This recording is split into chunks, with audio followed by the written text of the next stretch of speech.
responsibilities. Yes, Mr. Have Chair. those responsibilities been approved? Yes. But you heard what the auditor said. They are paying for when they didn't have the responsibilities. Yes. But they are still getting it now. Yes. When auditors came during the auditing, they confirmed the letters that were given them. So it's the previous monies that they are paying now. Auditors, when you go there on your subsequent review, please find out if what she's saying is accurate. And then we need to work on it seriously. Noted, Honorable Chair. All right. Holy Family, you have another infraction, paragraph 472, and Honorable Ellie will take care of that one. Thank you, Mr. Chair. Holy Family and the Reverend Father, you are welcome. Yes, so the infraction is you are owing 5,065 Ghana Cedi for supply of food transportation. Have you been able to pay the amount so far? Thank you, Mr. Chairman. Yeah, we wrote to the Free Senior High coordinator during that time, and the money has not been paid up to date. Have you made any efforts to try to retrieve the monies? Yes, that's what I said. We wrote for recovery of the money.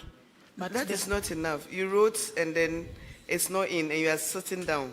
So you need to do something apart from the writing. Probably you need to go there yourself to try to retrieve this amount. Otherwise, just as the chairman said, you'll be arranged for prosecution. I don't think we want to get to that point. Yeah, Mr. Chairman, after the election, we followed up, but the recent coordinator said it wasn't their regime.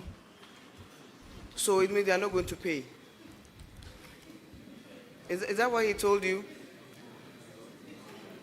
Hello, madam. Chair. Is that what he told you? Chairman, if you can indulge me, if you could indulge me, I think that respectfully, that should not be an official position. Because it's already gone to the whole country. Chairman, I want to plead. I think it's not what we expect because we, inherit both assets and liabilities. Yes. And the government is doing its best. I mentioned on Tuesday, I had the instruction of Director General to interact with my colleagues at Free Senior High School and get funds. So we don't sit.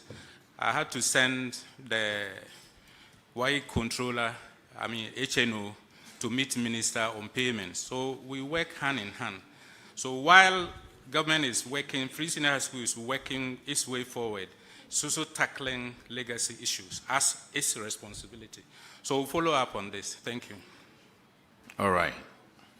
Because the recommendation over here was we advise the heads of the schools to bring this matter to the attention of the Director General of Ghana Education Service for reimbursement. Okay, we'll take that. All right. Holy Family, you are discharged. Thank you, Mr. Chairman. Honorable Chair, the responsibility allowance, the outstanding, I don't know how long you're going to give them to recover. The Deputy Director General is over here. And he will make sure that we resolve this issue. Yes, sir. Yes. They will write, then we'll do the follow-up with them. Once they write through Director General, through the Minister for the attention of Free Senior High School, we'll work with them to help resolve that, inshallah. Okay. The auditors will follow up on their next visit. Let's call St. Francis Girls. Holy Family, you are discharged.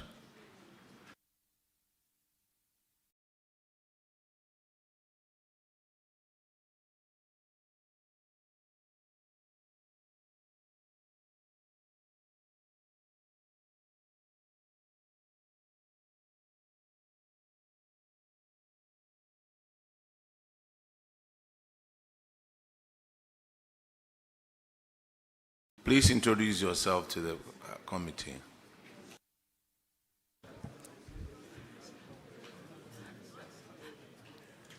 Honorable Chair, my name is Anastasia Karogo, Headmistress.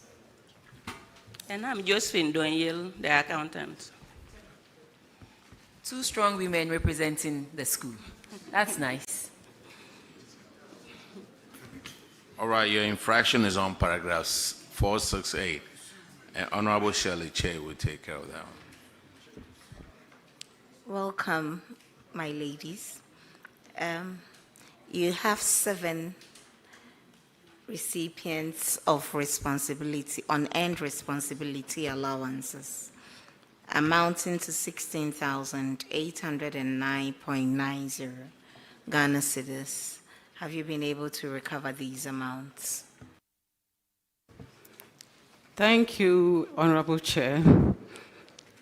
Yes, we have been able to retrieve some amount, but not all.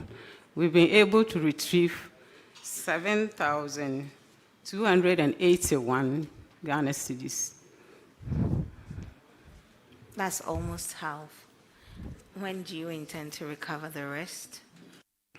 Honorable Chair, we are still talking to them, and they are paying small. So we hope Madam, by the end of the year it will be completed. Madam, Some have even... paying small is not acceptable.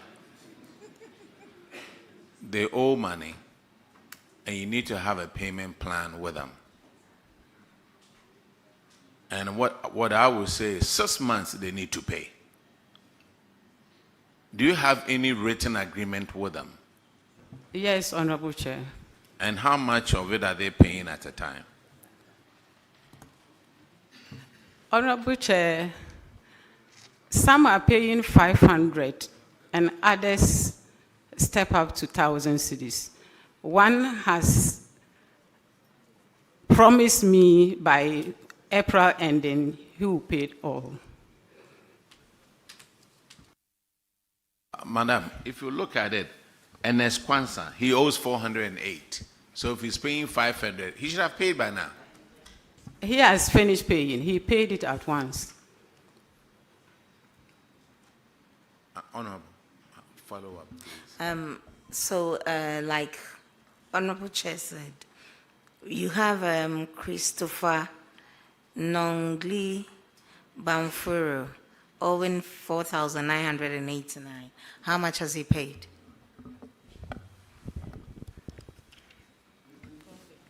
Honorable Chair, he just paid 500 at the end of March, so he's now left with 3,489 Ghana cedis. When did you set up the payment plan with them?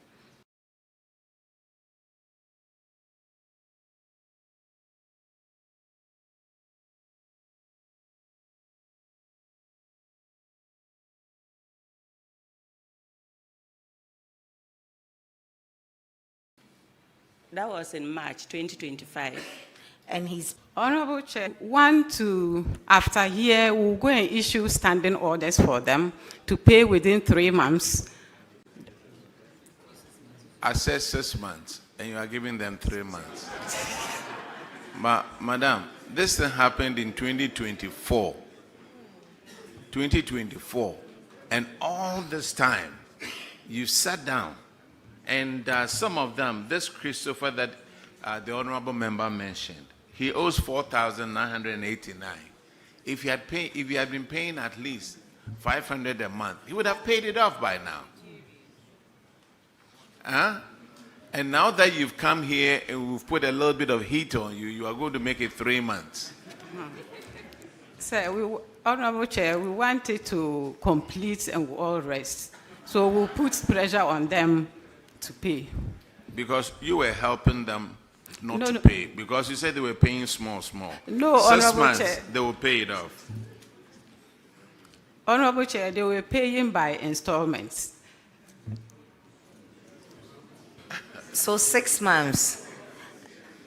Edmond Yelabon, how much has he paid? Because this is also 4,373.40 pesos. He paid 1,500 Ghana cedis.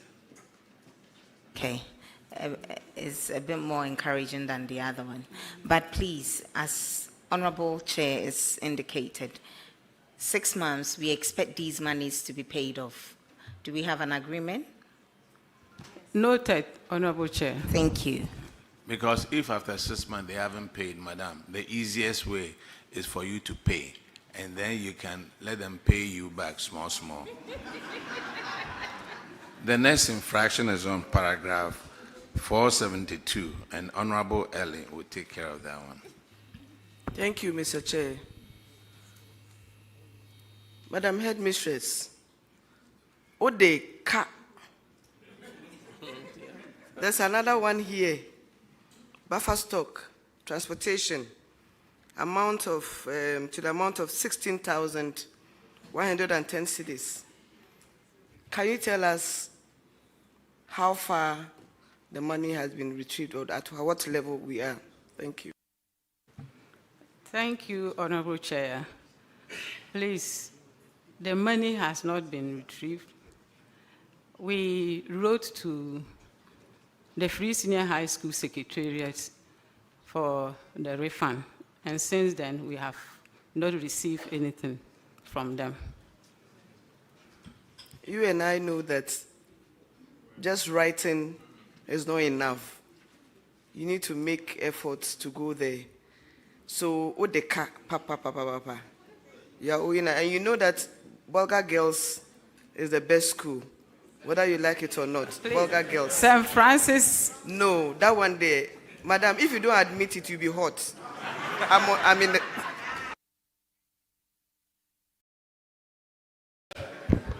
No, first, that's for all. first, it was affirmative action. Now, even within the affirmative action, there's competition within the affirmative action. Okay, Deputy Director General, please help us retrieve this amount of money. 16,000 to St. Francis Girls is a lot. So try and get them the money. Noted, Chairman. Yeah, St. Francis Girls, you are discharged. Now let me call the next 5 schools. And Madam, I wish you all the best. St. Francis Headmistress, I wish you all the best. Train the girls to turn out very well. And let them become like all of us, all the ladies sitting here. And even more. Thank you, Honorable Chair. I'm most grateful. Yeah. Okay, now the next schools, Ullo SHS. Ullo. Sorry, forgive me, I'm a fancy man. What do you expect? Northern Star. Lassia. Then Tulu. And Nandom.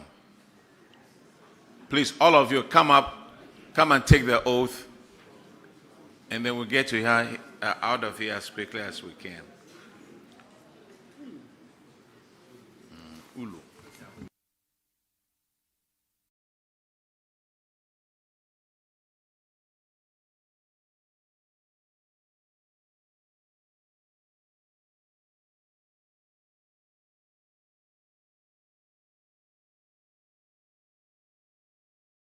Please add St. Vincent College of Education. You two come and take the oath.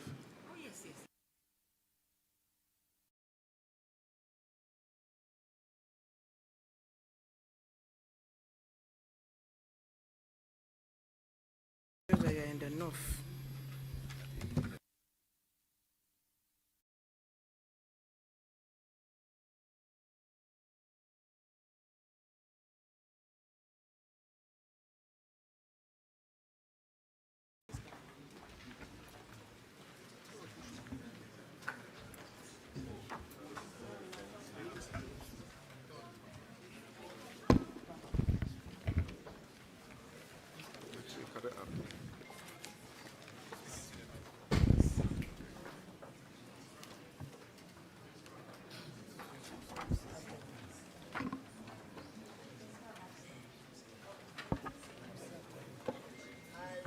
I am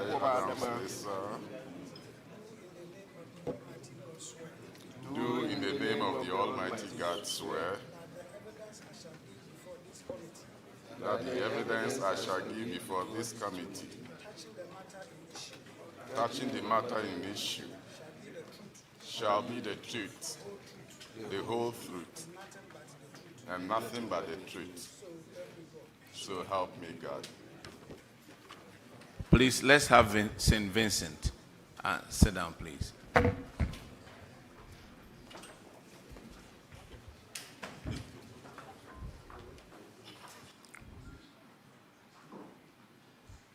Please introduce yourself to the committee. Ampoba Adama. My name is Ampoba Adama, Ullo Senior High Accountant. St. Vincent. You.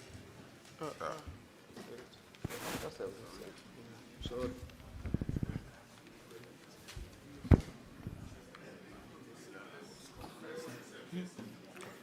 Is this St. Vincent?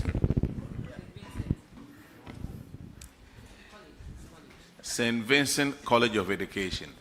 Yes. Okay, introduce yourself, please. My name is Professor Nashir Suleimana, principal of the college. Not just the principal. We used to go for wage negotiations together. Yes. He was a very troublesome person. UTAC negotiations. Yeah.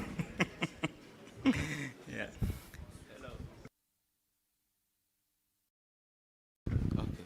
So I am Amos Dietega, the finance officer.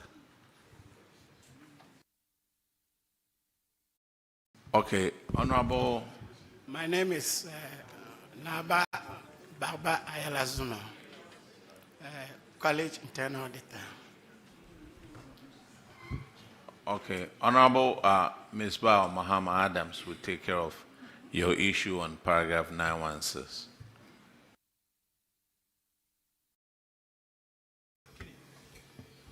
Thank you very much, Mr. Chairman. St. Vincent College of Education. Let's look at your statement of financial performance, 2024 vis-a-vis 2023. Yeah, there was per your financial performance, your total income for 2024 against 2023 increased by 39.1%. That is good. And it was the NTR, that's the non-tax revenue and grants, that accounted largely for this. Please, could you take us through how you were able to attain this feat?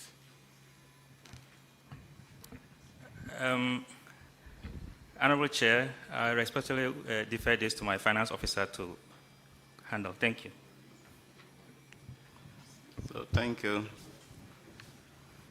So the increase in financial performance, yes, there was an increase in students' enrollment, about 7%. That is accounting for the increase. And the grants? The grant, yes. No, the students are paid feeding allowance. So once enrollment increases, the grant also increases. Thank you so much. Then could you tell the committee what constitutes your finance income? And then again, why in 2024 there was no shoe? So thank you, Honorable Chairperson. The finance income was a fixed deposit we made. There was some funds that we thought it was a bit idle. So we made a fixed deposit, and that is what is the finance income. But the subsequent years, no, we haven't done that because we're not having idle funds. Therefore, we didn't do any fixed deposit. All right, thank you. Then it's also good you increased your surplus position from 591,000 to 736. That's great. Let's look at the statement of financial position. Yeah, your non-current assets increased slightly. Current assets went up by 221%. Can we know why? Thank you, Honorable Chair. As I said earlier, enrollment has increased. In the years, especially 2023, 2024, there were strike action by CTAC. So basically, there were no academic activities. And once there were no academic activity, it was difficult to collect fees. So that is why you see the non-current assets as high as 2.5 million. So that would mean that a chunk of your income or revenue was tied up in receivables? Yes, please. All right. Then current liabilities, from 633,000 in 2024, it went to 1.8 million.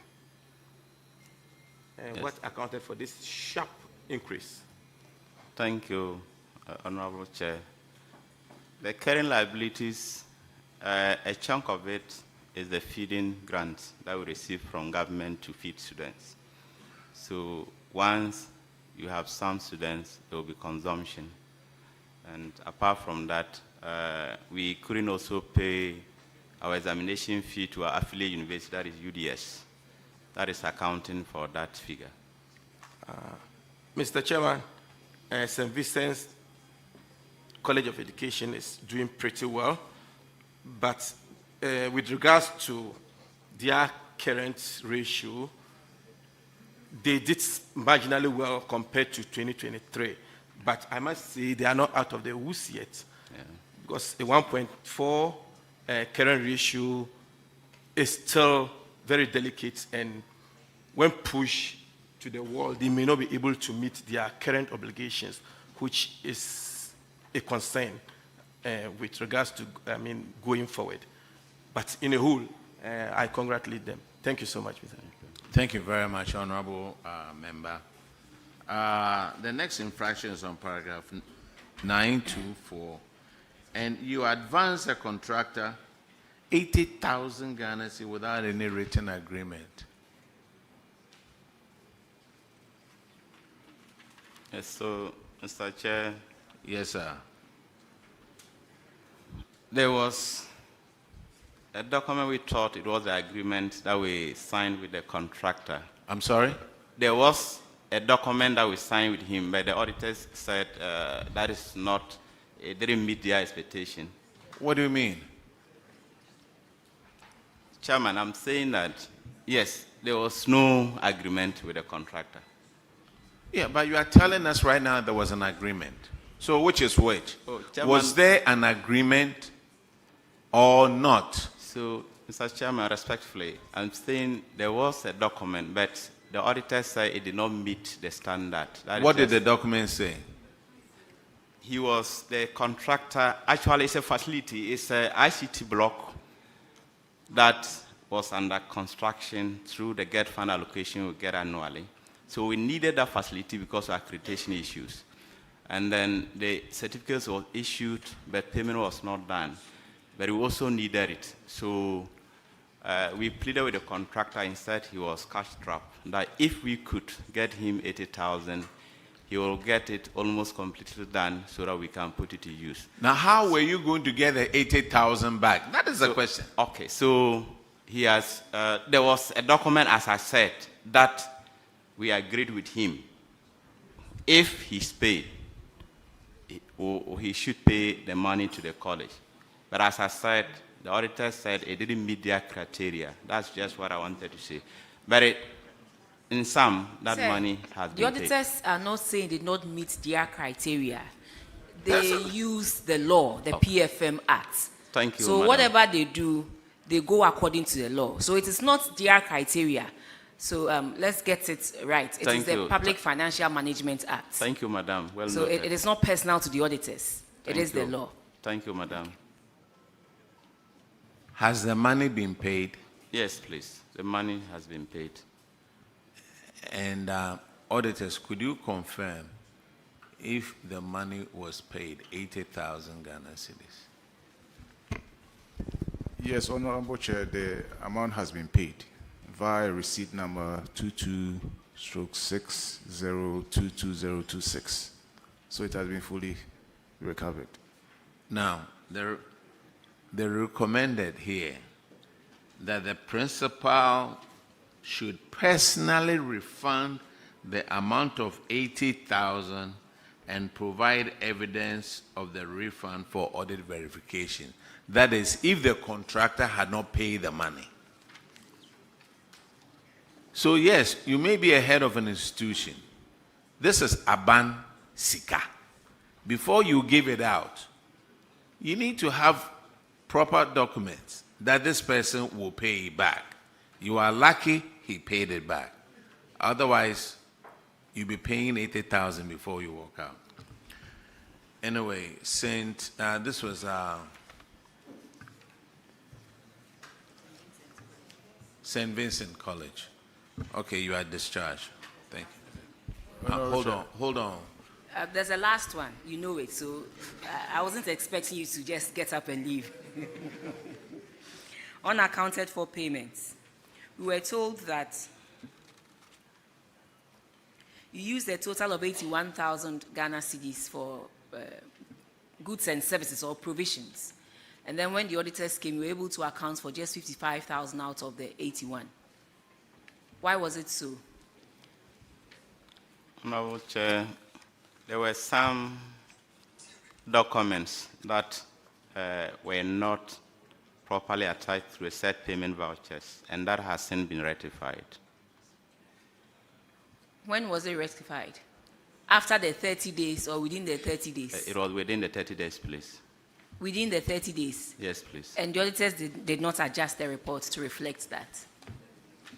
Auditors, please, can you help us? Honorable Chair, it is not within the 30 days. Oh, sir, are you what's your position there? The finance, finance director. Finance, yes, please. Did you take the oath? Yes, please.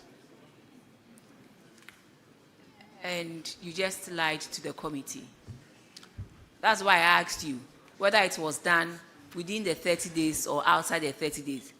If it was within the 30 days, the auditors would have adjusted their reports to reflect that. Okay, Auditors, so this morning you haven't done your normal preaching. So I'll give you the opportunity to preach to all of us again on the processes and the reasons why these infractions are cited.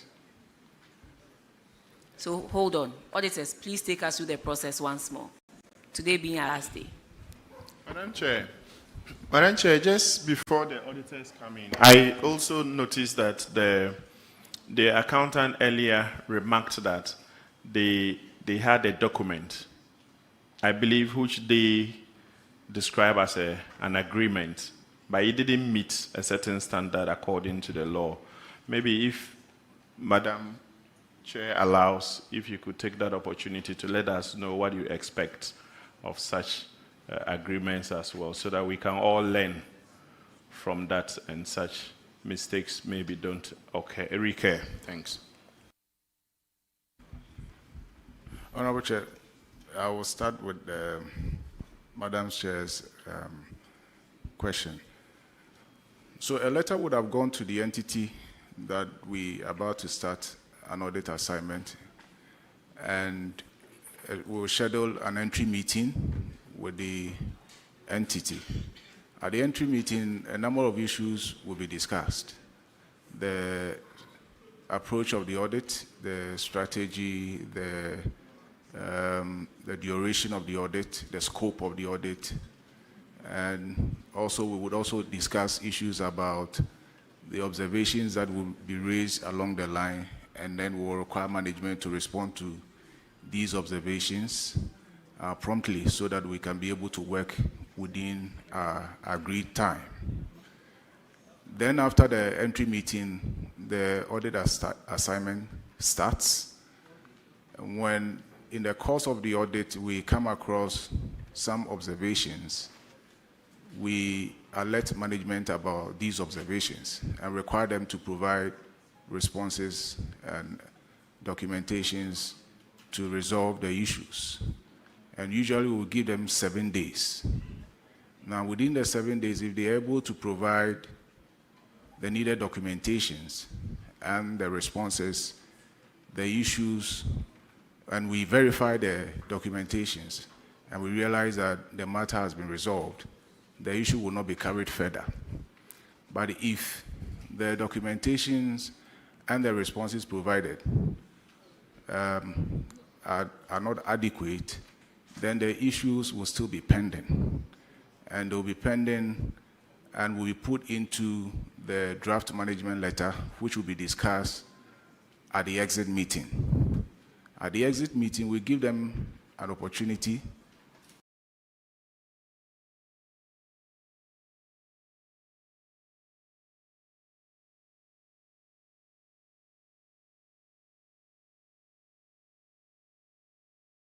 to come good on those infractions that we have noted.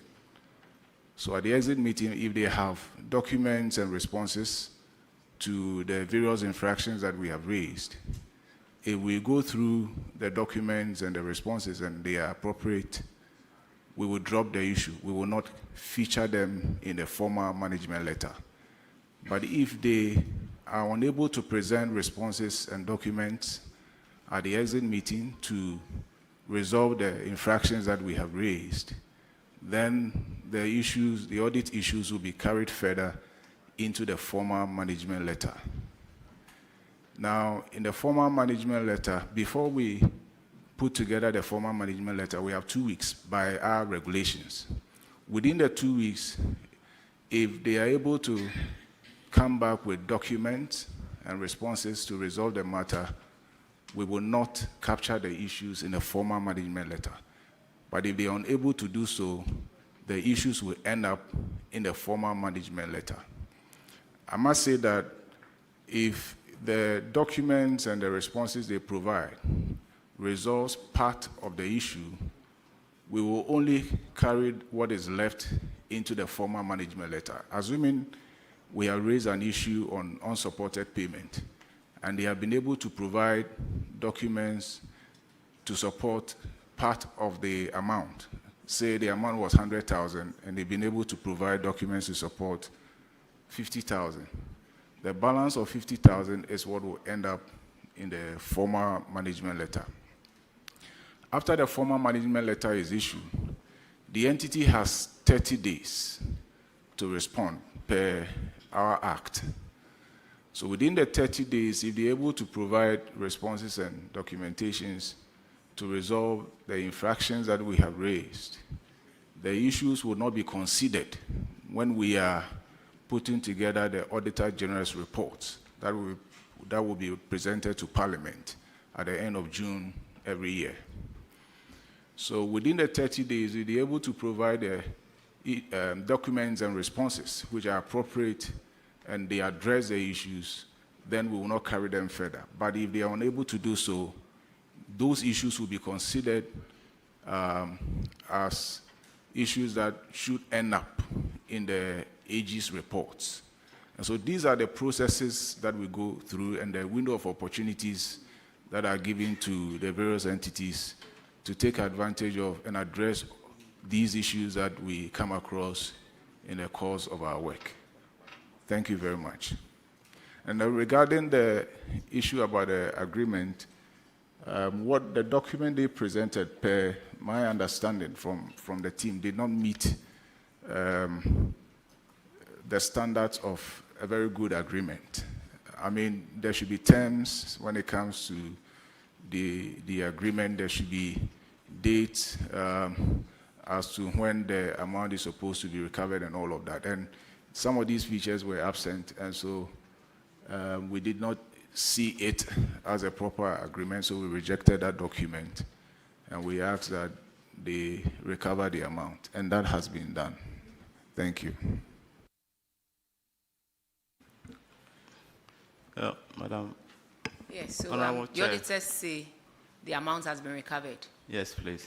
Yes, So, I just wanted to back it with, what you did amounts to government lending, because this is public funds. And when it comes to government lending, you check PFM Act 67. Though you are not required to fulfill everything, but at least, like they said, under normal circumstances, you should have even proposed the rate of interest, because it was government money you were given to. So they were right when they said it did not meet the law. Because per the PFM Act, Section 67, you are even supposed to propose the rate of interest and also show the results of the risk assessment and also have something in place showed the person defaults. But here, the person has paid, but all these things were not there. And that is why the auditors said it did not meet the standard. Not because they felt they had some standard to fulfill, but then the PFM Section 67, because it's government rather lending to somebody, and it's all spelled out here in Section 67. So, Honorable Chair, thank you. On the issue of the within 30 days, I just want to retract and apologize. Actually, the document was submitted immediately after the 30 days. Okay. All right, you are discharged. Thank you. Auditors, let's do a little bit of exercise. I have the Bopa Technical Institute. Do they have any infraction?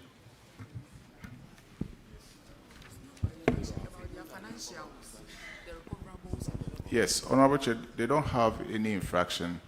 But it's just that we have receivables tabulated, yes, in terms of receivables and payables of the various entities, but they don't have any infraction. Dabukpa, are you here? Dabukpa Technical Institute, are you here? What about Laman Shegu Technical Institute? Okay, you come here. And then St. Joseph Technical Institute. Okay, join them, please. St. Mary's Technical Institute.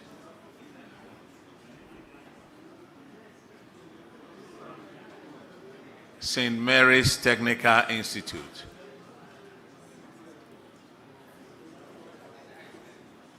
Hello. So, St. Mary's Technical Institute, are you here? St. Mary's Technical Institute.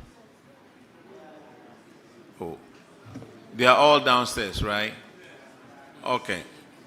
Chairman, you earlier swore in some schools. I'm sorry? You earlier on some schools were sworn in. Yes, sir. I've already called some schools. They will get to sit down, but I wanted to get rid of these so they can give up some seats. Yes. Okay, Ullo, sit down, please. No.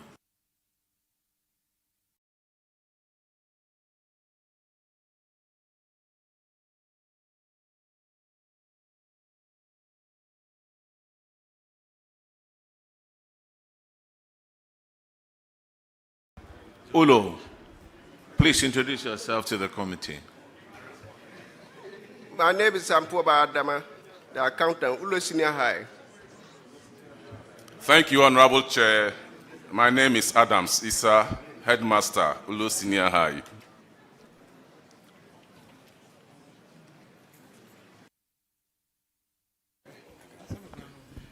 Thank you, Mr. Chair. Mr. Chair,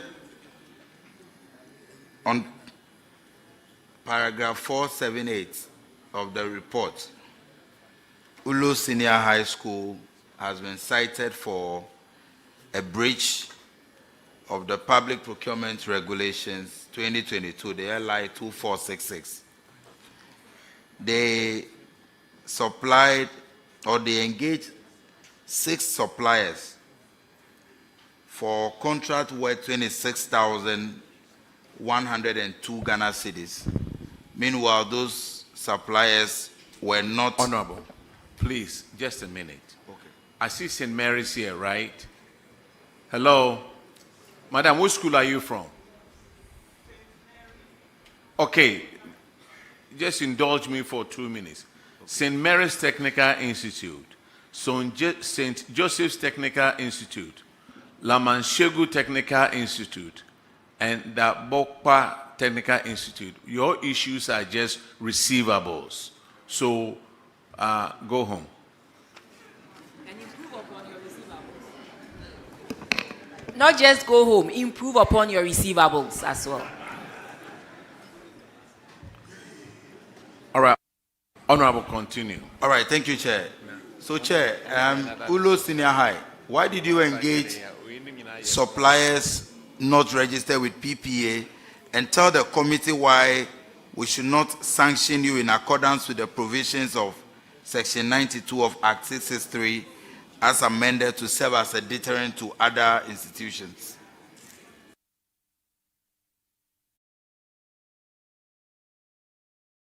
Thank you, Honorable Chair.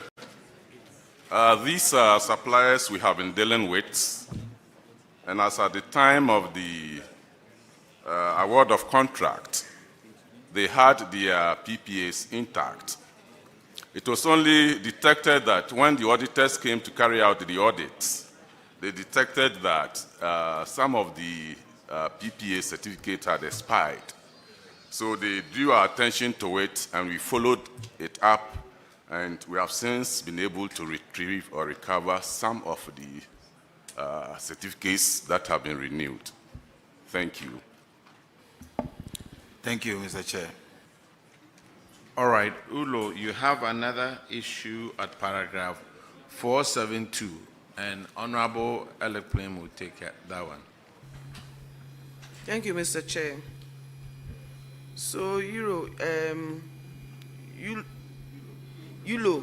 yes, Ullo. Ullo. Ullo, oh, okay, sorry. ULLO. Ullo, you are owing to the tune of 8,455,000.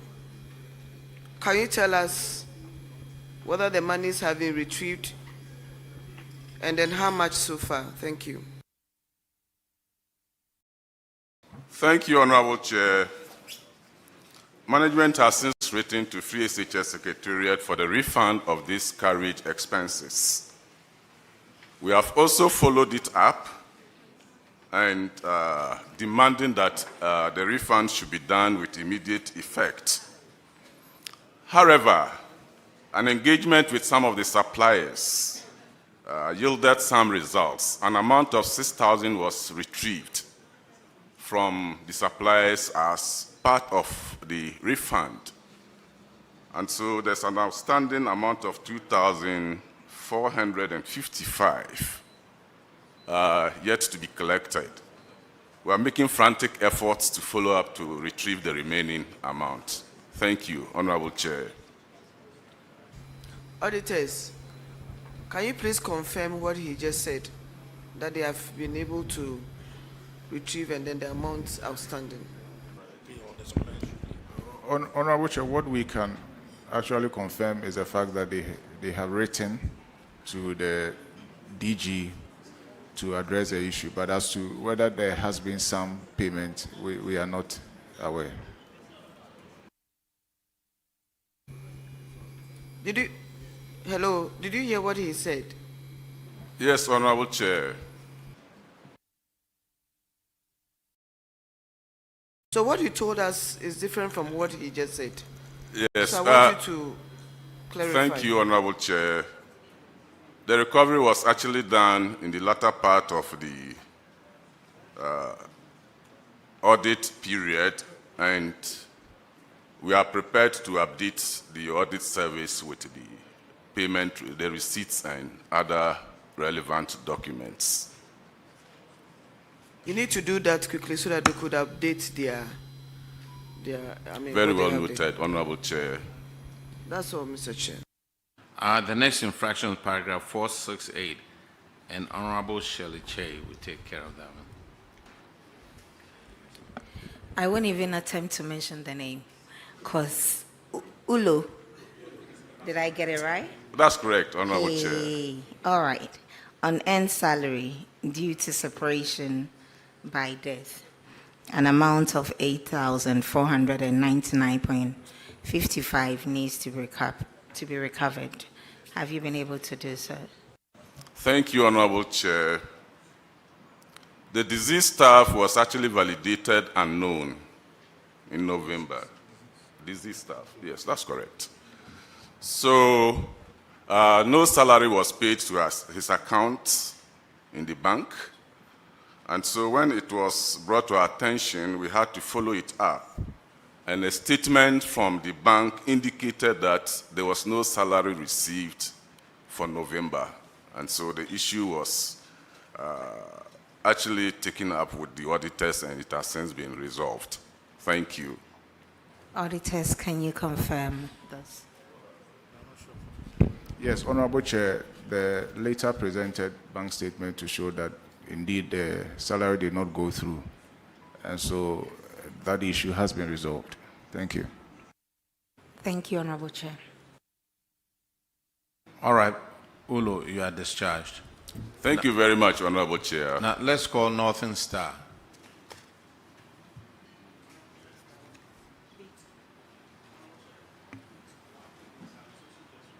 I'm sorry?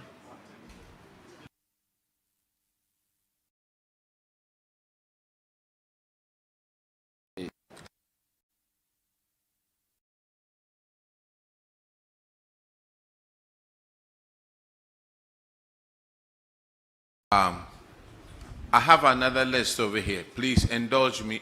Introduce yourself, please.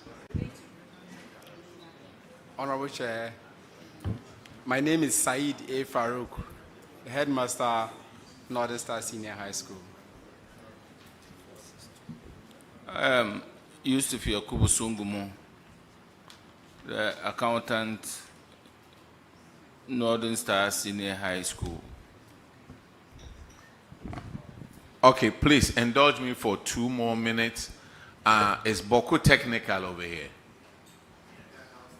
They are downstairs. Boko technical, you are here, right? Borga technical, are you here?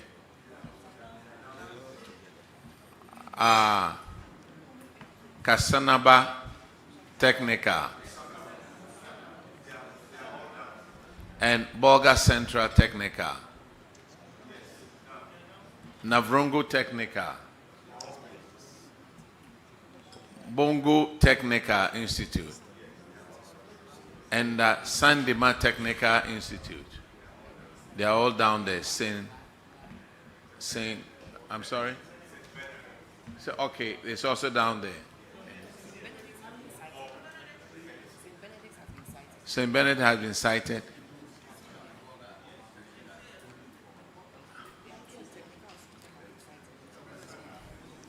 And but we got technical.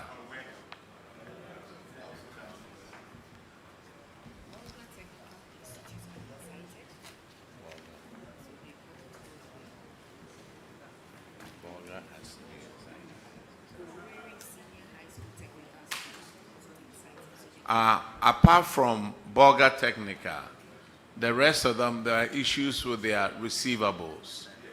And hey, St. Benedict, don't go. You also have an issue that we need to ask you about. Borga and St. Benedict. But the rest of them.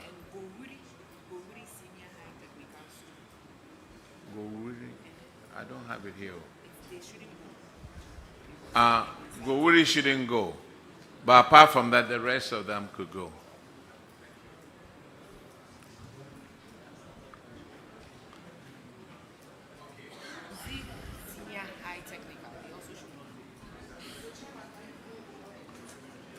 Let me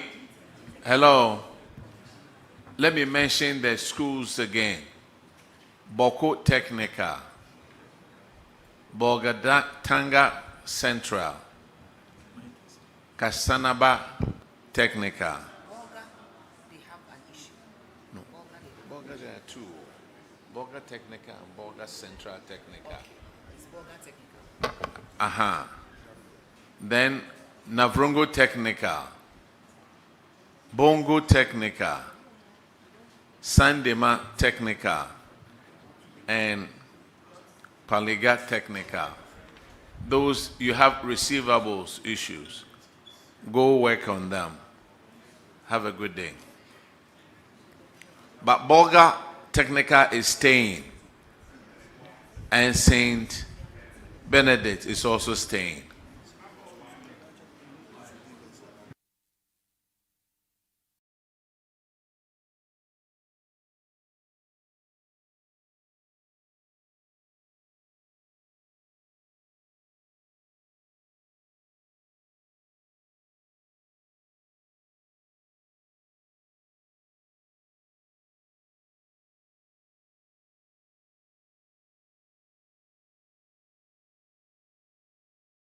Is Word Technical here? You could also go with them. Now, free up some seats so that we can get to the assemblies. Okay, Honorable Payto. You have a Northern Star. Chairman, thank you. Northern Star, there is these outstanding utility bills which has not been paid, totaling 78,134 spots, 74 Ghana cedis.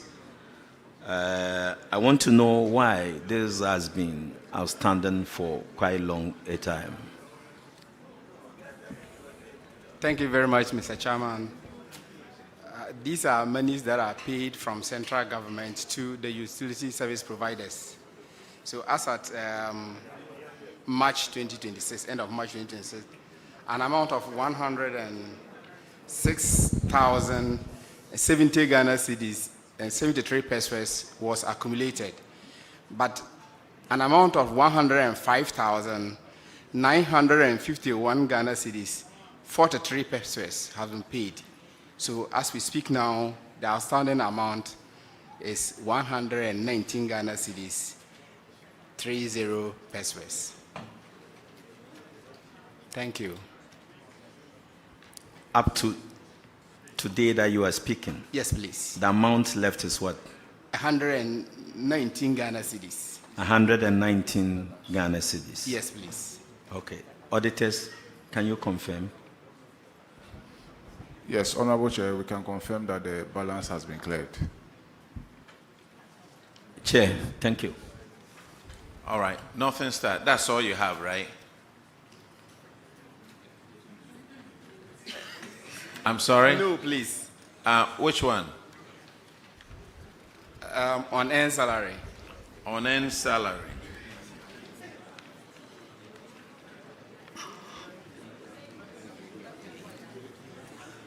What has happened to the unearned salary? The amount was 5,056 Ghana cedis, 47 pesos. We have so far retrieved 1,400 Ghana cedis, leaving a balance of 3,665 Ghana cedis, 47 pesos. We are in talks with the family to settle it. The staff affected has still not been coming, and we have taken the name out, but we are in discussion with the family. He has been sick and never reported the case. As at the time he was in the school, we appealed for him to write officially so that it could be shown to auditors when they come, but he never did. And because for his failure to do so, that is what led to this thing. Thank you. What position did this person have? He was a clerk, administrative clerk.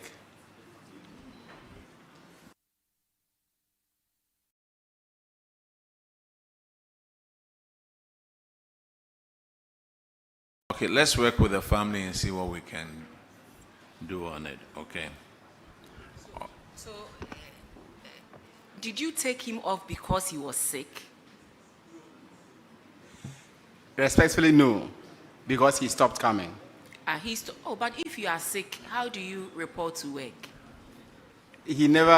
We knew, and we made all efforts to get him to be in school or to write officially.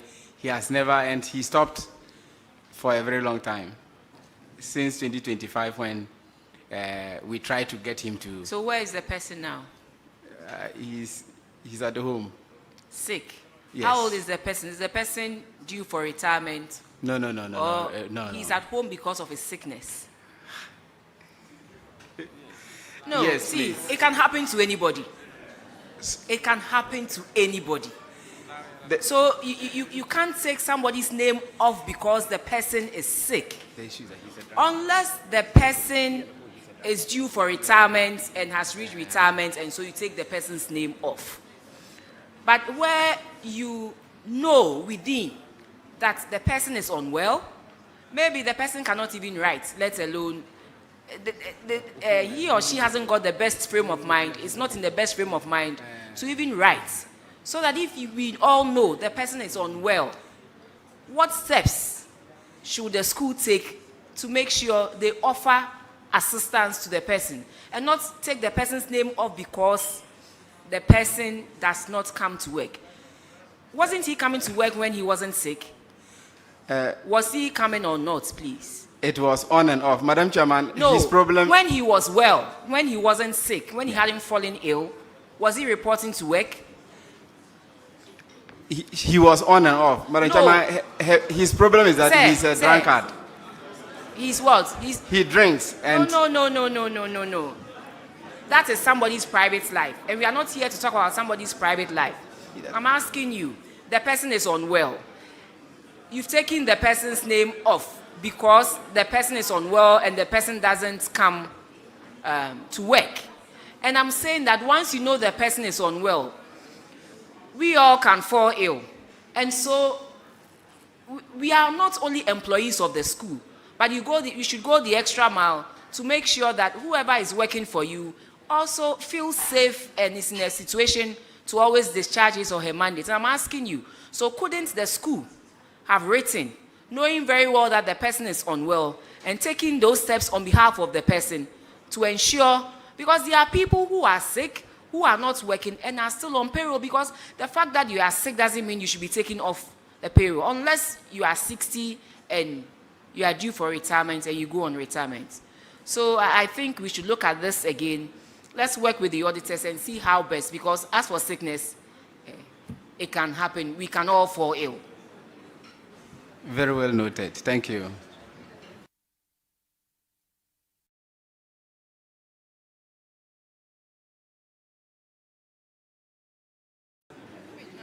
This is Northern Star, right? You are discharged. Thank you very much. Now let's call Lassia.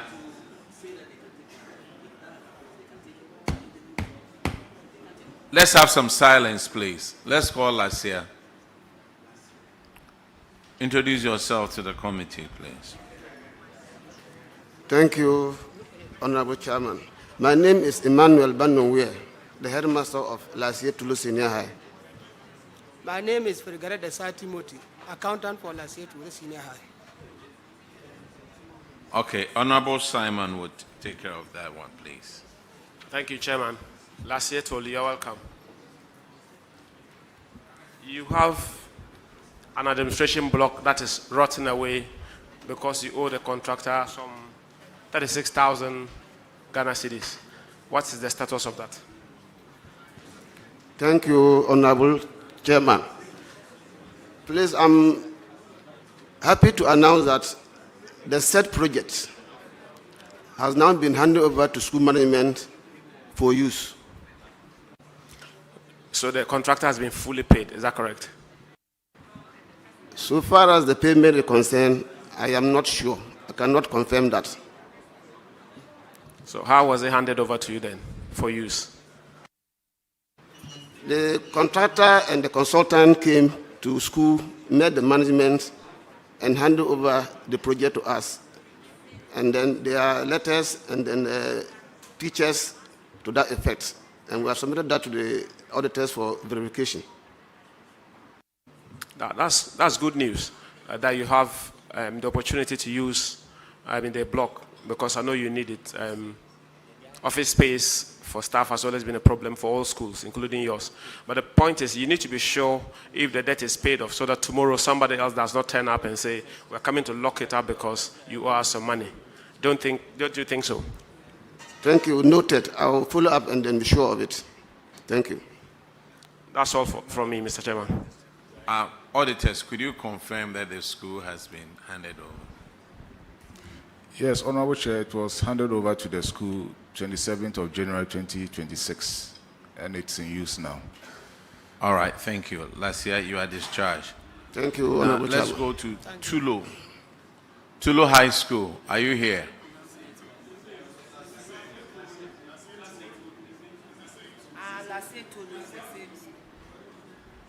Ah, okay. Let's go to Nandom. Nandom Senior High, are you here? Oh, please.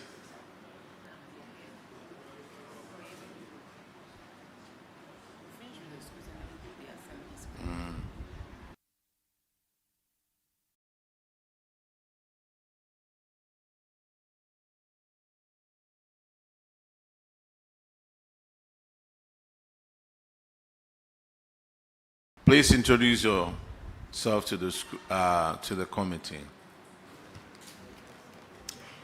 Thank you, Honorable Chair. My name is Godwin Kun Ireme Sambekwene, the headmaster of the school.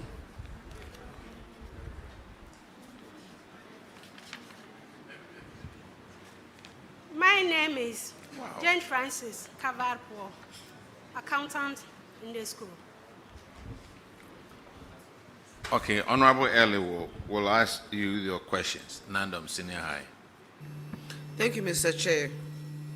Nandom Senior High, you are owing 4,400 Ghana cedis, supplied by buffer stock foodstuff to your school. Can you tell us the status of this amount? Whether you have retrieved it or what is happening to it? Thank you. Thank you, Chair. When I took over management of the school in September, my attention was drawn to this. It's also captured in the handing over note. I followed up, and I noticed my predecessor wrote to buffer stock, but there was no response. I also followed up with a letter asking for refund of this money, but as I speak, it has not been done. Thank you. Don't you think if your predecessor wrote a letter, there was no results? You also came, you wrote a letter. When did you write the letter? This letter was written on 13 February 2026. And still no response from them? Yes, please. Don't you think you need to find another way of doing it to be able to catch their attention? Probably by going there. Well, I think I got a call from a young man from buffer stock telling me they are no longer in charge and they cannot handle my letter. Oh, how? Hello? Yes, please. So when you heard or received such a message, what did you do about it? Did you just leave it like that, or you tried to find another means of retrieving the money? I tried to follow up at the Free SH Secretariat, please. And then? I've not received a response yet. Director General of Education, there's an issue that I think you need to handle for these headmasters. Yes, please, Chair. Some of them are new. Some of them were there when these things happened. You need to be able to handle the issues with buffer stock for them. Sure. This is Nandom, right? Okay, you are discharged. Thank you. Let me call another set of schools. Han SHS, Tumu SHS, Hilla Limann, Dorifo, SHS, Lambussie SHS, and all of you take the oath at the same time.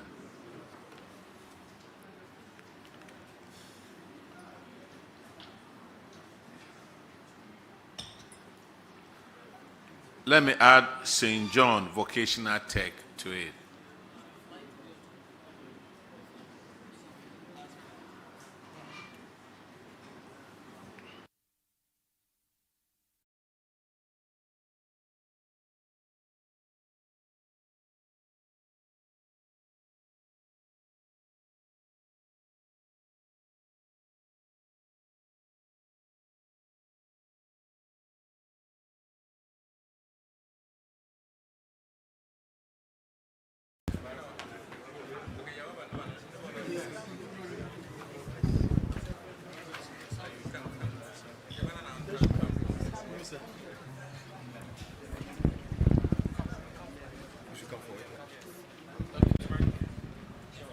Ah, okay.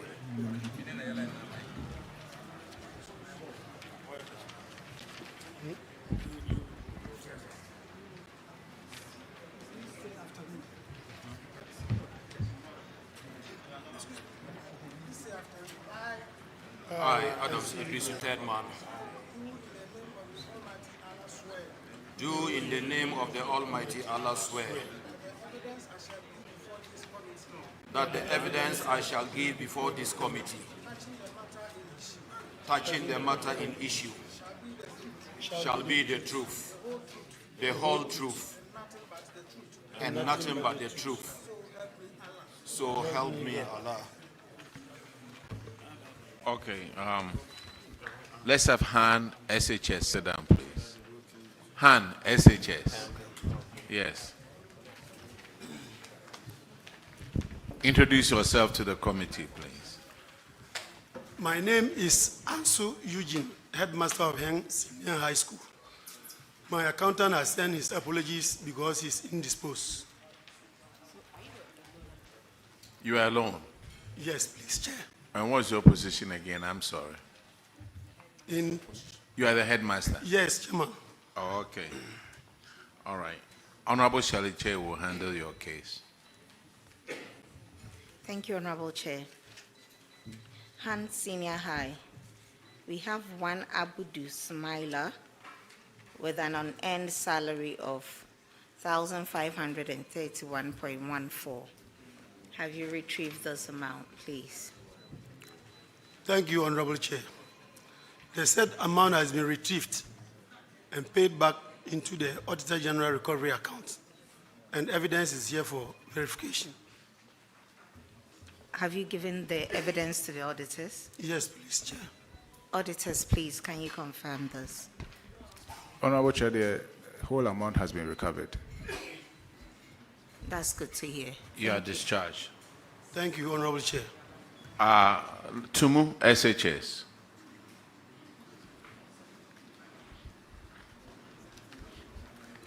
Tumu SHS. Didn't you just take the oath?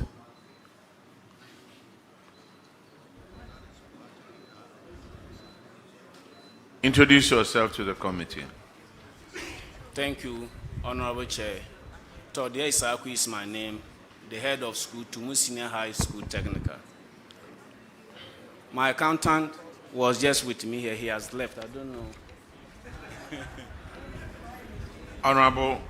Honorable Sebastian Day will take care of that question.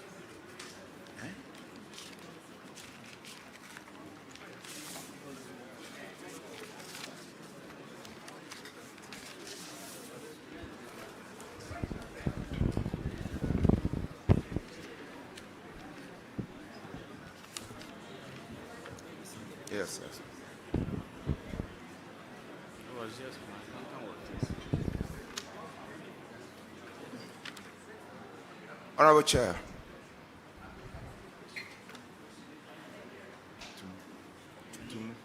Yeah.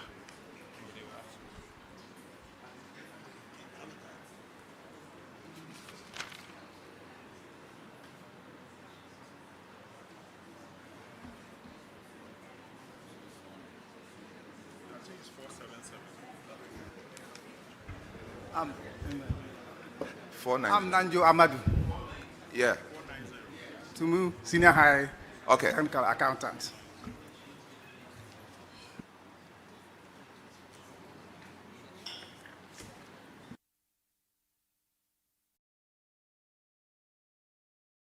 Yes, Your Honorable. Thank you. Thank you, Chair. Honorable Chair, this infraction falls under the broad heading of procurement and stores irregularities. My question relates to two entities, Canton Secondary School and Tumu. Okay. All right. So pick only the two. Okay. Honorable, yours is for Tumu SHS. Okay. All right, for Tumu, it relates to the maize of 1,000 and 44 kilograms worth of maize that was supplied to Tumu Secondary School. Per the documents covering the supply, it fell short by about 1 ton. Question is whether you, as the accountant, as you introduce yourself, are you the accountant? Okay. Are you privy to the provisions of the law or the documents that cover such supplies? Are you very familiar with the kind of language that must accompany the documentation? Not really that much, Honorable.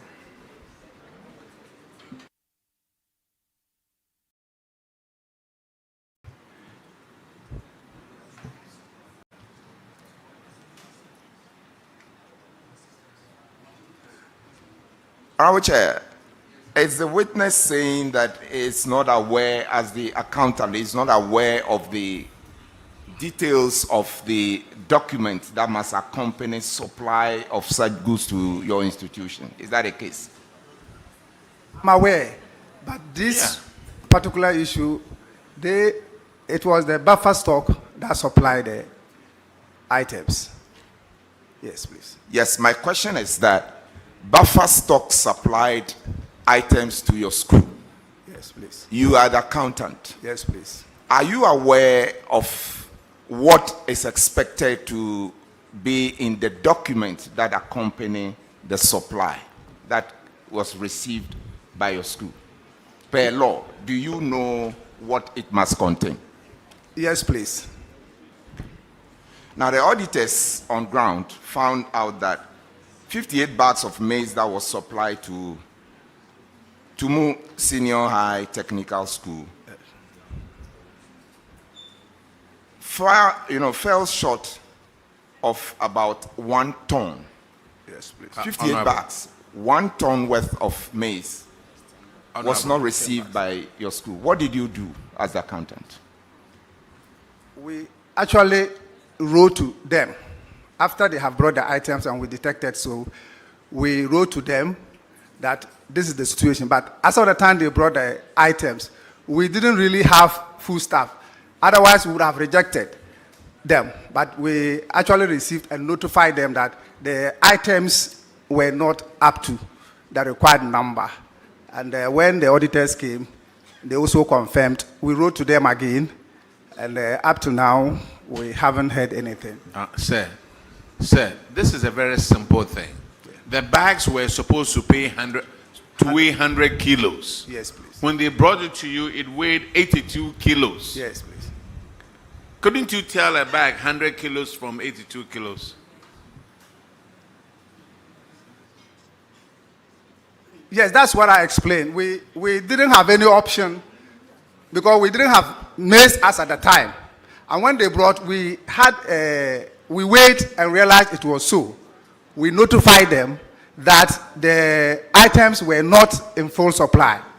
And then the auditors came and also confirmed same. And then we wrote to them again. Up until now, we haven't heard anything. Okay. Your letter to them actually went as far back as January of 2025. Yes, please. Till date, yes, please. Buffer stock has not responded. At all. Is that what you are confirming Yes, Honorable. to the committee? Yes, Chair. Now, yes, Chair. Beyond the letter, what have you done? My headmaster is here. We went to them and we reminded them about the issue, and they said they are working on it. We haven't heard anything after that. You say remind them, you reminded them. What exactly have you done? Did you write a follow-up letter, or have you gone there to check? What exactly have you done? Yeah, I haven't written to them several times. We followed up with a letter and reminded them that the issue is still pending. But they said they are working on it. Till now, we haven't heard anything. Is Buffer Stock still responsible for supplying such goods to your institution? Yes, Honorable. Honorable Chair, I leave that for consequential orders that can be issued by you, Chairman. Thank you, Chair. Headmaster, I need some education here. This maize was supplied in sacks, right? Jute sacks. Is that correct? Can you respond? Yes, sir. Honorable Chair. So at the time they came, they brought 58 bags of maize. That's true. Okay. So you counted 58 bags. So did you put them on a weighing scale to detect that they were 82 kilograms? How did you come to that determination? Actually, any item that is being brought to the stores, we normally weigh to verify the weight, and we did that.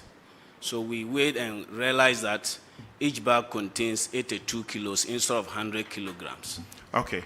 So the total weight, a certain total weight was supposed to be brought to you. If they weighed 82 kilograms, you just needed to multiply it and say what weight you received. Why did you receive it in bags instead of kilograms? Why did you do that and brought all these complications? I don't know, but this was actually received by the stores, and they were in 58 sacks. So we recorded it. Actually, it contains in the invoice that came along with it, and that's how we received them that way. Okay, Chair. Chair, a follow-up question. What I wanted to establish, this is an entity that has supplied goods to your institution. And dating back as far as January of last year, you realized that of the total quantity that was supplied, net effect, 1 ton, I mean, about 1,000 kilos worth of goods, you fell short, or the supply fell short of that. My question is, have they supplied you some more for which you've not, acted on the one that was in short supply? That's what I wanted to establish. Are they still doing business with your institution? Thank you, Honorable Chair. They have actual suppliers with more meat, but not the same supplier. But same buffer stock ordered for further supplies, but not the same supplier. Yes. But this is all of it goes down to, it's taken care of by buffer stock. So buffer stock is responsible, isn't it? Yes, please. Honor. Chairman, respectfully, buffer stock is the company, and GCX is another one.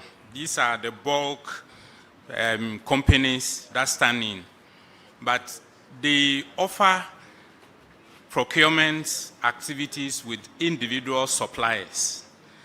And so what the headmaster is saying is that at the time of the receipt of the items, he had an option to say that I need to follow and ensure that I have the right quantity, other than what I won't receive, and meet the rough of the students. So when you are heading the school, I am privileged to have served as headmaster of a senior high school, director of education, before the privilege to serve as deputy director general. When you don't have maize, it's hotter than a mother's child crying, because the child is innocent. As for the school students, they can come after you. So they receive it knowing that this gap is there, and they have been following. The current buffer stock is working to pay current supplies and to deal with challenges like this. It's expected that this can be ironed out very quickly to help them to fix their challenge. But the buffer stock actually issues supplies to individuals, and this came from an individual. So buffer stock agrees, according to what they are saying, that they will actually help to pay the difference. I mean, to support them with the difference, if it helps. Deputy DG, what we need to establish here is whether the specific supply that was made, for which we've detected the shortfall, as we sit today, has buffer stock company been paid for that supply because they were supposed to supply a certain quantity which was not met? Have they been paid?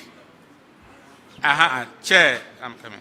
That's the point I'm making. Is buffer stock that will owe, because that's the company, but it came in the name of buffer stock, but by a supplier. So when you go to buffer stock, they will take responsibility and fix that difference, because you would have, buffer stock would have paid that supplier. And so they are not going to the supplier, they are going to buffer stock. Your supplier brought these items to us, and we need you to fix the difference. And that's what they are following to get. That's understood. But what we need to establish is what time frame do we have, or when is this going to be redeemed? We actually need to follow up vigorously to know how this will be met. Thank you very much. You see, all that the schools, I don't know the contract that buffer stock had, the whole system. I mean, you are supposed to bring me 100 bags and 100 kilos. And if it's not 100 kilos, the invoice, I think I have every right to alter it and say that, no, what you brought me is 82 kilos. So buffer stock, you pay for 82 kilos, not 100 kilos. And just small thing we've been fighting over for all these more. The auditors, I think for this particular infraction, it is buffer stock that ought to be surcharged. Knowing very well that you are supposed to bring me 100 kilos and you bring me 82, that alone is criminal. You don't bring something lower or lesser than what you have been paid for, and then you come and you expect the school to rather check. They knowingly paid you for 100 kilos of maize. So I think for this particular infraction, we will recommend that buffer stock bear the cost and make sure they quickly reimburse the school with the difference. Because, I mean, this business is based on trust. Buffer stock for a long time has been working with these secondary schools. And they ask for 100 kilos of maize and you bring 82. Clearly, this is not right. So I think we should take it to the doorstep of buffer stock.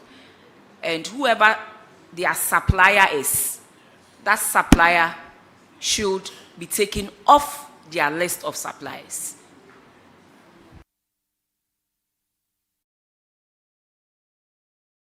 Noted, Honorable Chair. This is Tumu, right? Yes, please. You are discharged. Thank you, Honorable Chair.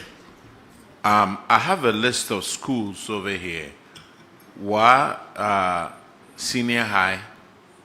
If you're here, raise your hand. Let me see. Islamic Senior High School. I suspect it's WA also. You are here. Okay. And then WA Methodist School for the Blind. Okay. I've been given a note over here that all of you only had one item, which was electricity. And all these have been paid. Okay. Have a good day.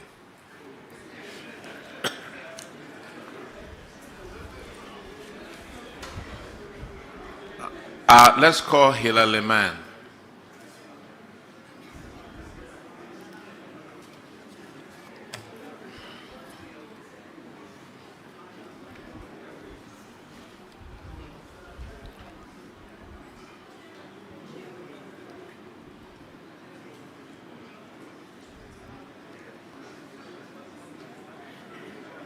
Hilla Limann, are you the only one?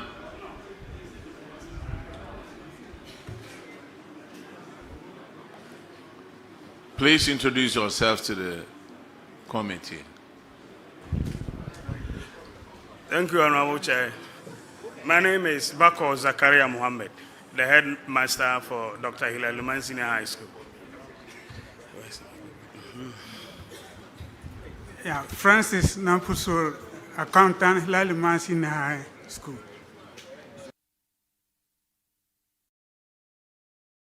Your infraction is on paragraph 6, 468, and Shelley Chair would handle that one.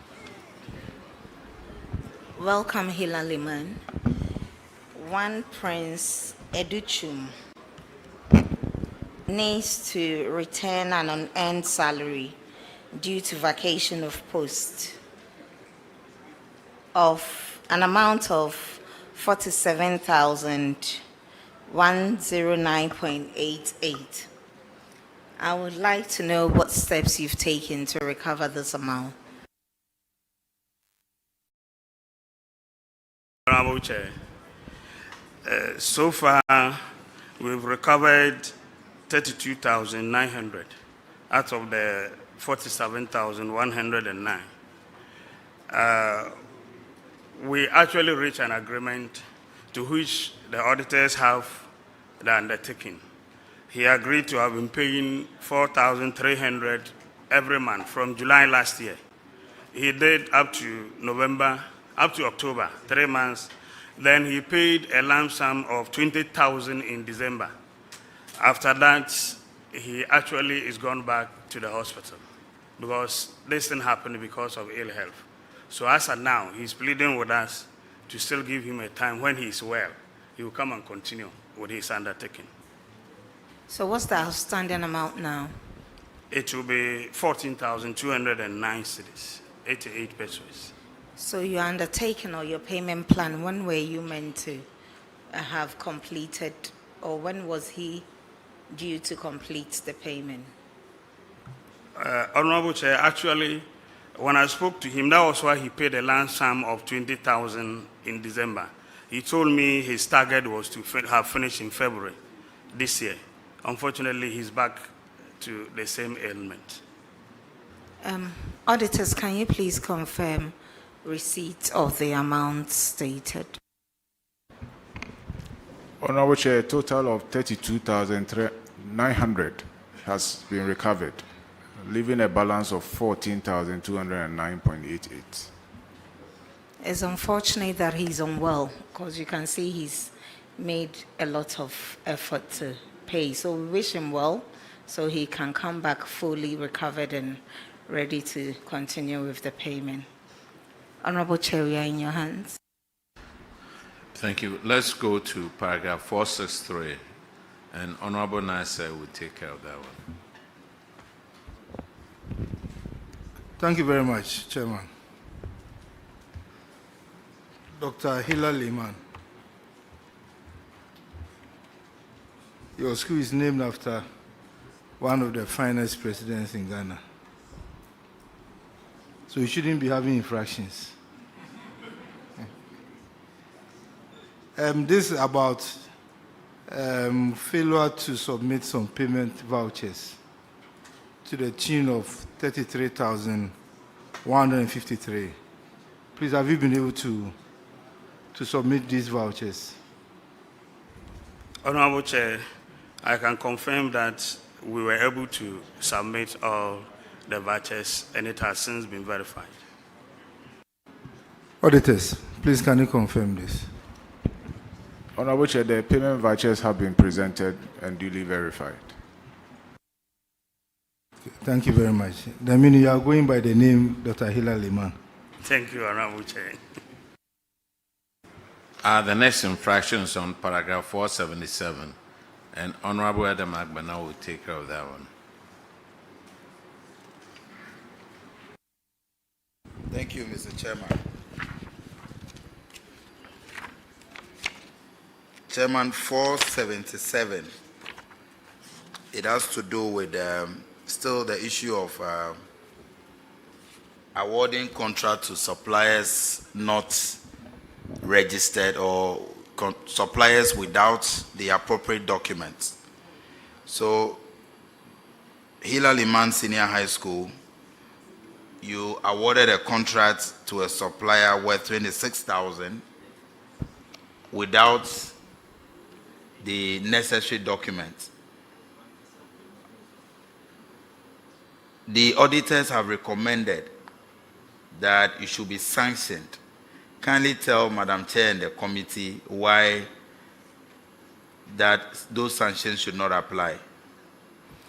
Thank you very much, Honorable Chair. It's actually something I would say that it was a bit of illusion. It was a bit of what? Illusion. It eluded us in a way. There were a lot of contracts that we undertook around that time. When the contracts started, or we started to engage with the contractors, everything of them was okay. So it was the auditors who even alerted us that when they came, that this particular one, the PPA has expired just after we started the process. So when they alerted us, we actually met with the contractor and she renewed it. So we even attached the payment advice from the renewal of the PPA. So who failed to do his or her works? Because you were supposed to verify all these documents before awarding the contract. Yes, that is what I said. You know, contracts or contracting is a process. At the start of the process, we never thought, or it was okay. And it was about 4 months or so before auditors came in, and then they alerted us that it just expired before the payment was done. Auditors, can you confirm whether they have now furnished you with the PPA documents of the said supplier? Yes, Honorable Chair, they have provided a PPA certificate for that supplier, the renewed certificate. Okay. Thank you, Mr. Chair. Mr. Chair, just to add that, we'll encourage all the institutions to pay particular attention to some of these things. Documentation is very important. And so please pay attention so you don't have to keep appearing before the PAC. Thank you.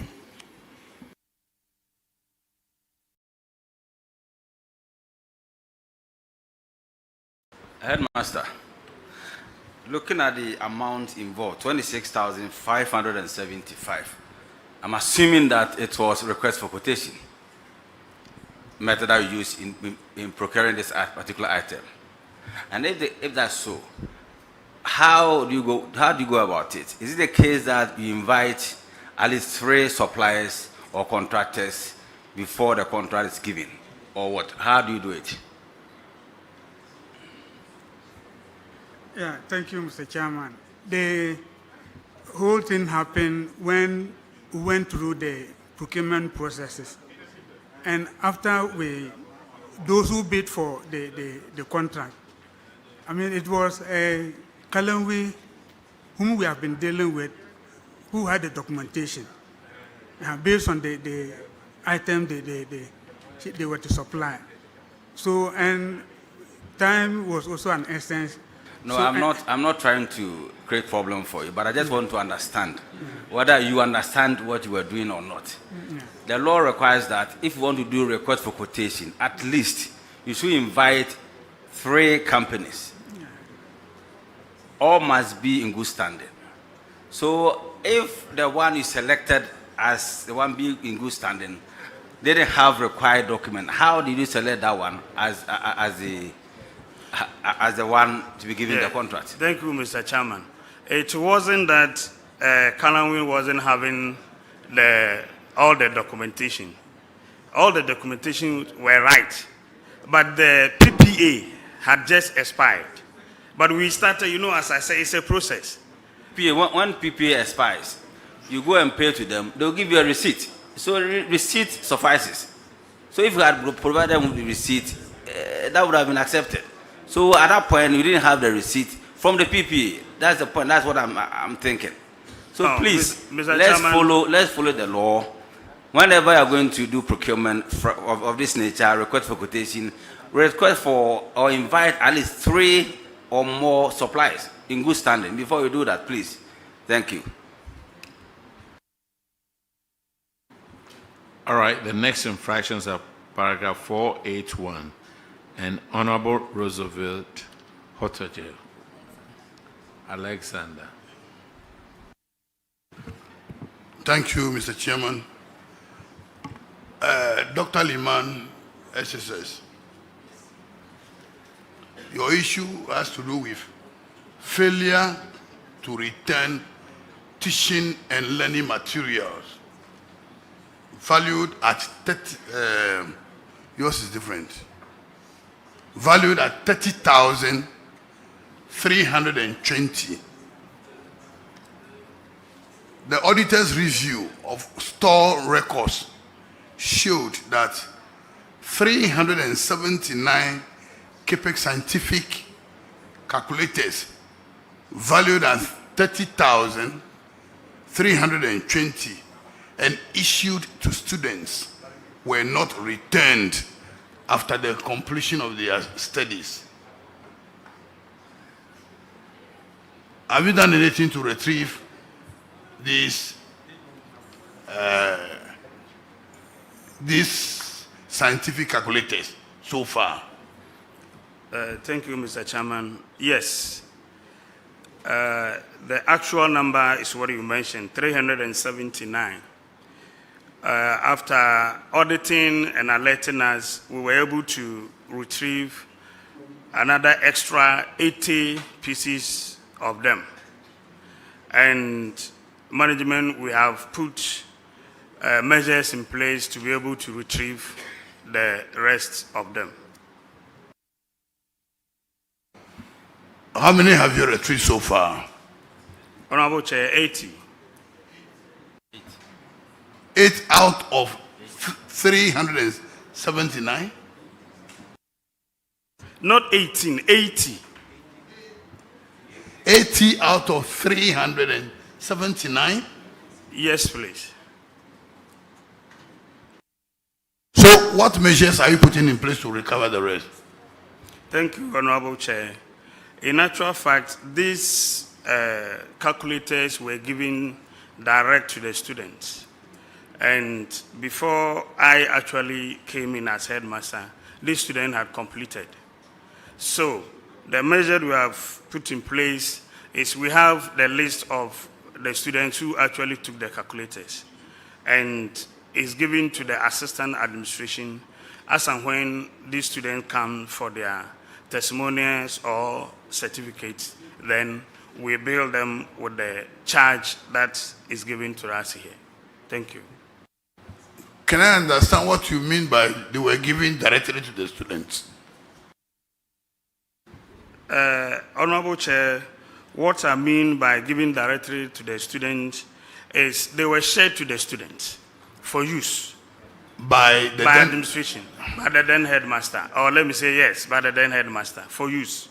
But unfortunately, we couldn't retrieve them before they left the school. Don't you think that the strategy of waiting until they come for their testimonials, certificates, before you are able to get them is a weaker one? Honorable Chair, that's true in a way, but that is the only way we can also get. The students are all scattered. These are not students you can say that you can get them here, sorry. They are scattered, they completed school and we cannot trace them apart from they coming for us to get them. Honorable, do you have a better suggestion on how to retrieve these? I don't have any any better way immediately. But it's so sad. It's so sad. That is my concern. Not that I have a better way of doing it. Yeah. But make sure that you guard against such development. Hello, sir. There used to be this practice in secondary schools where this retrieval of assets that are handed over to students are tied to the collection of certificates. Is this practice, is this something you practice in your school? Thank you, Mr. Chairman. That thing is actually not happening well, or we can't use it now, because now the universities and other tertiary institutions accept the printout after SHS, the printout that they go to print their results for admission. So most of the time, if not the real certificate, whenever, maybe when he wants to get some job somewhere, they don't even come again. So that is why it is very difficult. And WAEC is also not ready now to help GES or the heads of school to, in a way, pin the student for them not to be able to access their results. So it has become a very difficult task for us. I remember vividly that when I completed secondary school, there was a system in place at the time that you are cleared. Do you get me? Students who complete are cleared before they leave the school. Don't you still have that system in place? Chairman, WAEC has an arrangement. The point he made, WAEC has arrangement with the tertiary institutions. So for a period that the universities and tertiary institutions will be admitting, they have a flow into the WAEC system. And they do so at their own terms. That's why they accept the results. What you will use to clear them is what they don't need from you. Sir, that's not what the Honorable Member is suggesting. You would have these kids on campus whilst preparing for their final examination. Now, prior to completing, let's say a month before the kid completes, you give him a form to clear himself and return every valuables to the school. Can that be practiced? Please, there's a lot of noise in the hall. There's a lot of noise in the hall. When we are face to face with Free Senior High School and you prevent a student from entering the classroom, you risk being in the school yourself as a head because you are heading onto a major national policy. So that is the issue. The clearance was not standing alone. It ended up preventing you from doing certain things. And no head has the right to prevent a student from writing an exam unless you have express permission. And that's one of the things. So if you can convince WAEC with GES ministry together that there is a reason for WAEC to block the students from accessing, fine, and it's a tough way to go. So the clearance was not standing alone. It was based on ultimately threatening you not to enter exam room to write. You can't do that now. Director General, this is something that I think you guys need to handle. Look, if you have been a trained teacher, like some of us have been, you will understand. Don't saddle the headmaster with these problems. If a kid comes to the school, the kid has a calculator, whatever it is. The kid failed. You think he will come to the school for the certificate? Calculator too is gone home. Master, let's move on.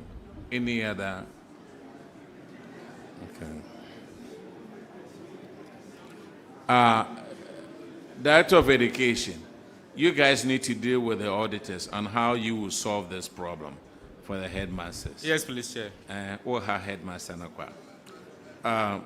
Yes, sir. I am beginning to see that the Ghana Education Service, in a way, some of your policies are trouble. You mean policies? Yes. Some of your policies are making things difficult for headmasters. That is the fact. They sit down there, they make the laws, or they come out with the policies, but headmasters are made to unnecessarily suffer on the ground. Now they bring all these calculators, 376, and they were able to retrieve only 80. Who buys to top up?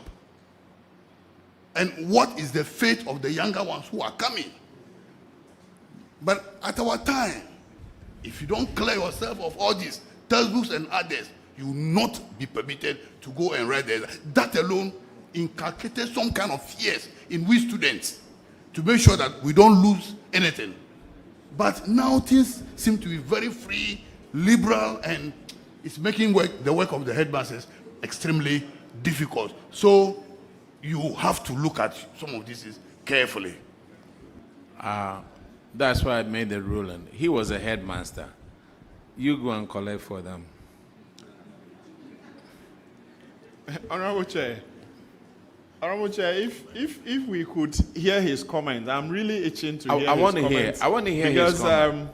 He was my senior in secondary school, and he was well noted for being a disciplinarian. Good. He will insist you clear yourself of all. I just wonder where he sits and all the liberal policies emanating from his office. I don't know how we are reconciling them. Doctor, tell us, what do you think? Yes, ma'am. Have you changed, or but with age you've softened? Chair, thank you very much. My brother also manages me in his constituency. When Honorable North Central Tongue raised the issue and said, GS, we sit there, we actually are not the people sitting there. It's Parliament that sits.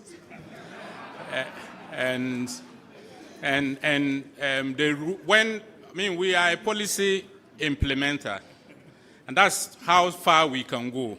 But from Parliament, it comes to the ministry, and we are good to implement. Let me correct you here. Yes, sir. sir. Parliament doesn't come up with policies. We come with laws. Bring bills. Policies come from the executive. It's from the executive. You see, everything is blamed on Parliament.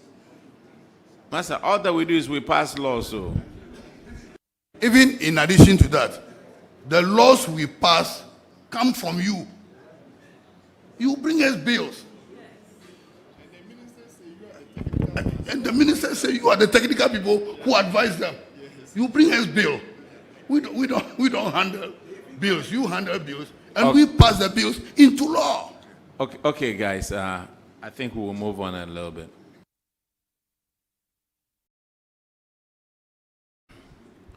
So this is Hilla Limann, right? Okay, you are discharged. Thank you. Now let's go to, is it Boforo or Dofuro? Eh? Brifo. Brifo.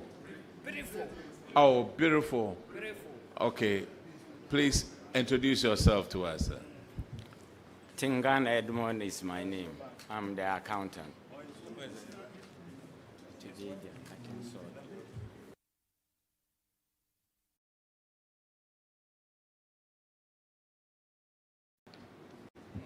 You are the accountant? Yes. Where's the head? Today they are cutting sword for Daniel Hall complex in the school. Because of that, he couldn't come. Was that Honorable Bid Zeden or what his place? Yes, Mr. Chairman. And they are cutting the sword. Yes. Okay, we will also cut the sword in Accra, so you can come and join us. All right. Yours is your hearing is suspended till we meet in Accra.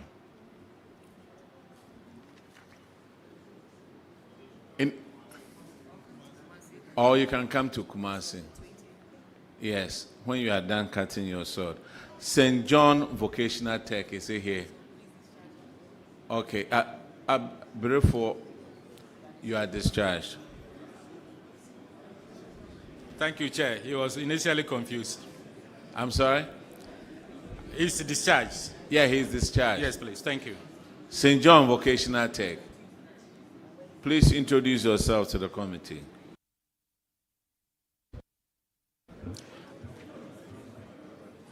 I am the person of Brother Conrad Nakuma, Principal, St. John's Technical.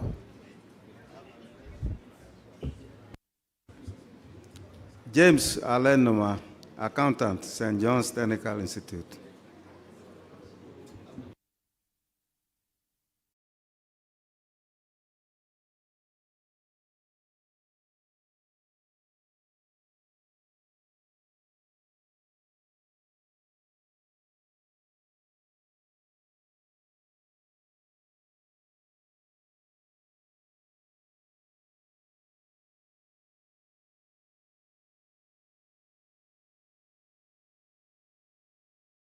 What brings you here? We have some issues. What are your issues? Payment of electricity.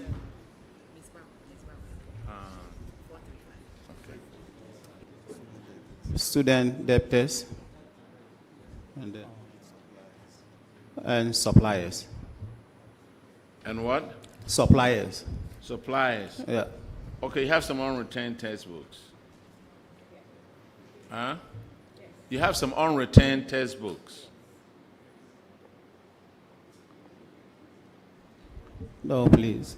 I'm sorry? Chair, I don't think that is my. St. John's Senior High School. Technical. Yours is the technical. Technical, yes.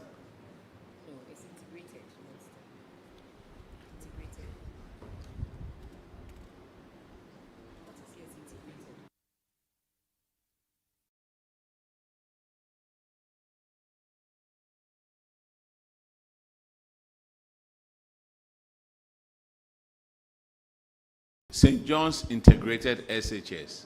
Is that you? No, Chairman. Is that one here? No. That one is gone. You see, let me tell you what the problem is. Some of you come and you register with the front desk. The names you write over there are not the names we have. So sometimes we call you and there's a little bit of confusion. Integrated, are you here? Okay, integrated, come and take their place.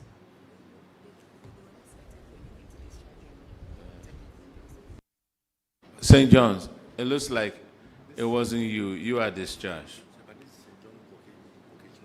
Thank you, Chairman.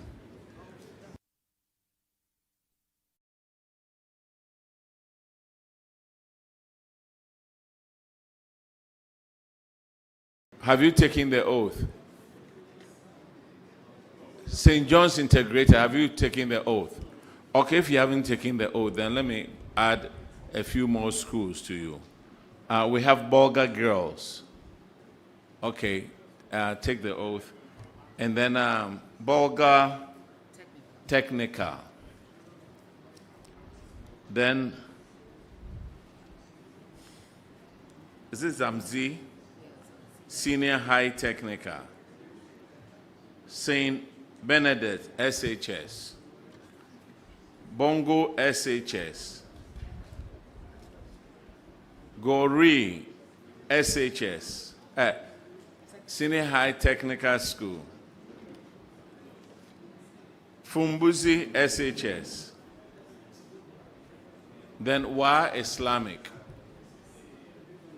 Are these all the schools? Any other school I haven't mentioned?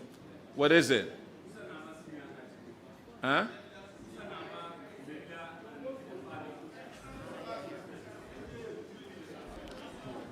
Hello. Let's do it like we do in the classroom. Let's do it like we do in the classroom. One at a time.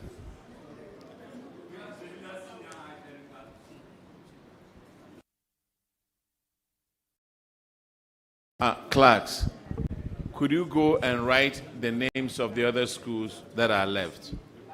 Thank you very much. Let's write out the schools, Chairman. the schools that are left.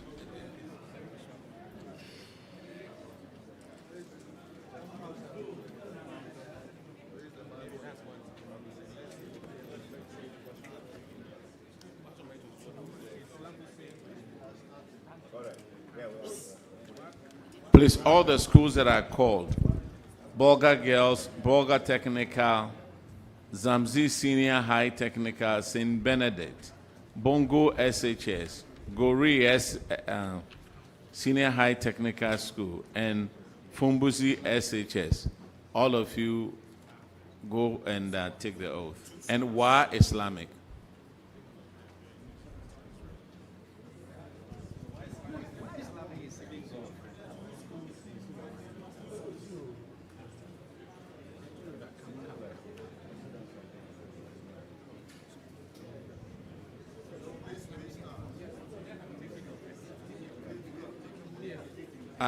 Nusrat, are you here? Nusrat, also take the oath, please.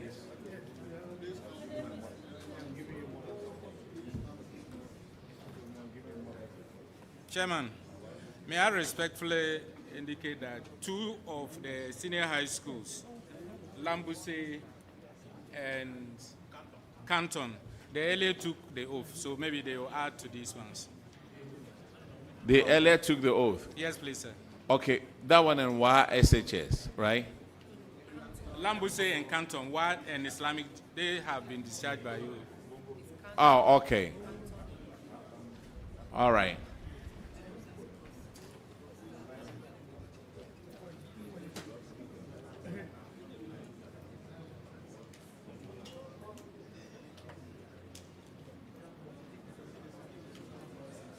So Canton and Lambussie, you've already been sworn in.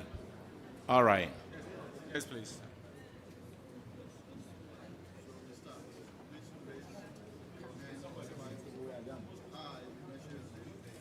I, Stephen Akuba, do in the name of the Almighty God swear that the evidence I shall give before this committee,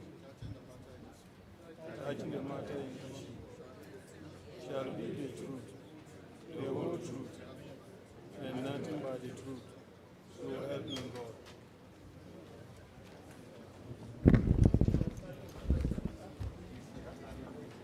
Okay, Nusrat. It's Nusrat here. Huh? Nusrat. It's Nusrat here. Please have a seat.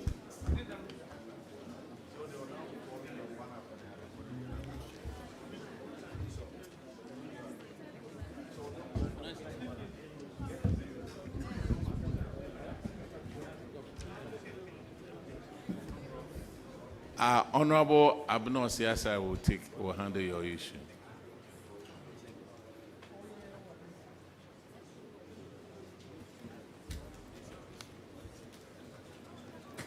Thank you.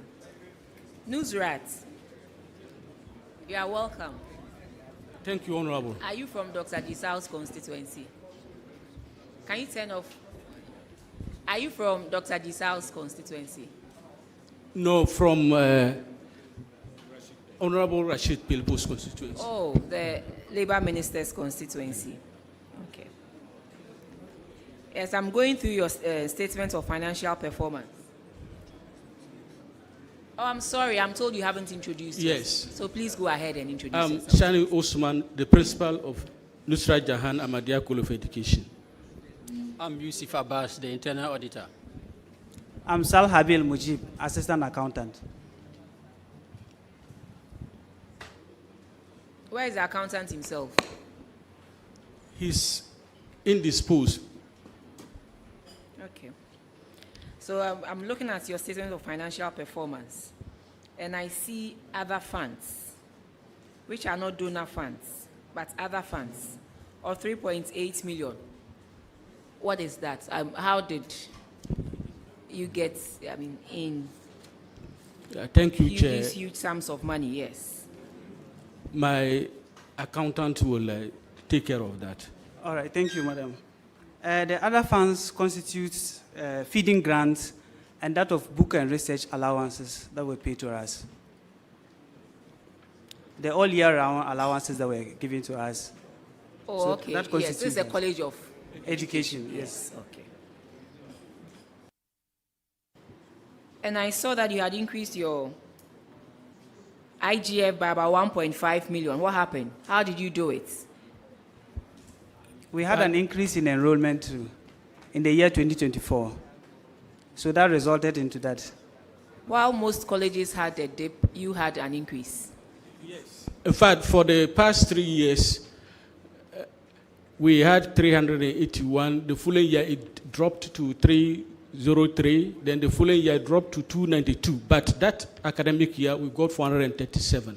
So currently, that year group, that is the second year now, they are the largest cohort that we have. That you have. So Okay. that led to the increment of the IGF. Okay. And this is a bit surprising. For the first time, I have seen a reduction in compensation. Did you lose lecturers or something? Exactly, Honorable. We lost about 6 lecturers. Why? They left to the technical universities and the mainstream universities. So how are you coping with In fact, we were able to replace them, but unfortunately, others left. So currently, in fact, we lost about 9 staff last academic year. And is that not affecting teaching in your... It is. We have, in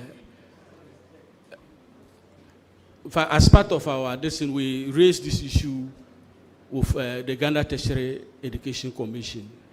And recently, we just heard that government has, the Education Ministry, there's an approval of 1,200 financial clearance been given for tertiary institutions. We are hoping that we will get some. But is it the principal? Are you the principal? Yes. Mr. Principal, you raised 6.6 million Ghana cedis from your internally generated funds, and then you spend 8 million. How is that? It includes that of the feeding grants. If you check the component of the feeding grants, including that of But the feeding grants are not IGF. What I'm saying is that if you raise 6.6 million in IGF, you should spend, and you want to spend IGF, you spend to the tune of the IGF that you have raised. But you don't raise 6.6 and end up spending 8 million. I think that includes the total expenditure for the year. And the feeding grants, we have to procure food.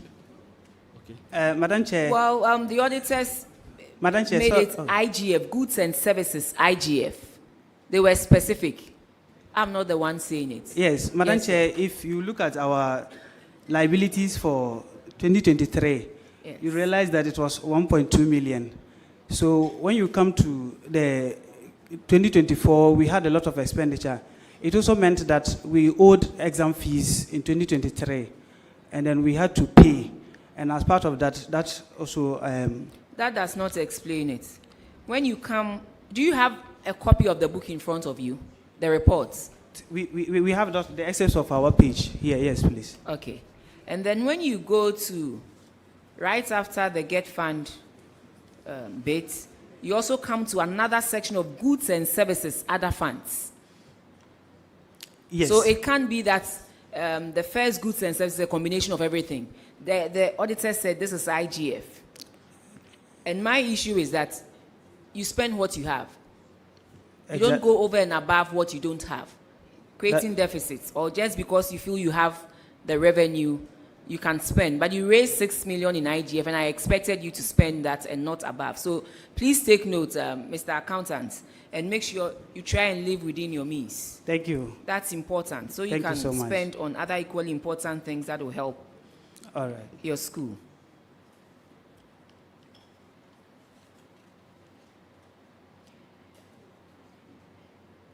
But all in all, your financial position is better than most of the colleges that we have seen here.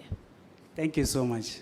Well, this is the first time I'm seeing a current ratio of 3.5:1, meaning you can pay your liabilities 3.5 times. But that doesn't mean you should overspend your IGF. This is something you should keep and rather build on. And maybe whatever it is that you are doing that is helping you keep this position, you can support your other college schools to help them do the same. Thank you so much. The last issue has to do with outstanding student debtors of 250,000. What's the current update, please? Thank you so much, Madam Chair. We have been able to recoup all the amount. Auditors, can you please confirm for us? Honorable Chair, we can confirm that. You came well prepared, though. Thank you. Mr. Chairman, I think I'm done with Nusrat. And thank you very much. Keep it up, but check your expenditure. Thank you. All right. Thank you. Thank you very much, madam. Let's call Lambussie.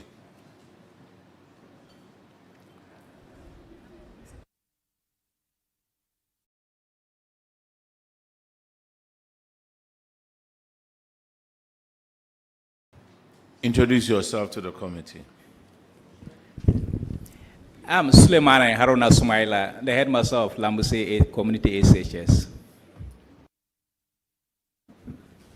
I'm Langa K. James, the accountant.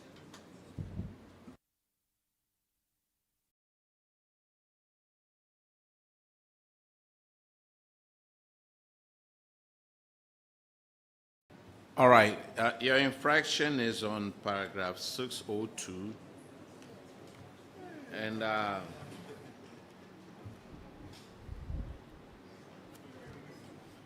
And it's a payment of unearned salary. What has happened to this amount?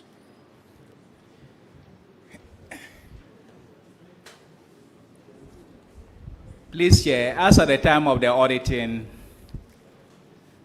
it's on the placement of a staff on a higher rank. So as at the time of the auditing, he has not yet gotten the letter. But soon after that, we had a letter from Regional Education Directorate, and we forwarded to auditors for that. Auditors, could you confirm that this issue has been resolved? Yes, Honorable Chair. Subsequently, they provided the upgrading letter, and so the matter has been resolved now. You are discharged. Now let's call Canton. Thank you very much. Hold on, Lambussie. Hold on, Lambussie. I think it's the same as, yeah. Oh, okay. You are discharged. Let's call Canton.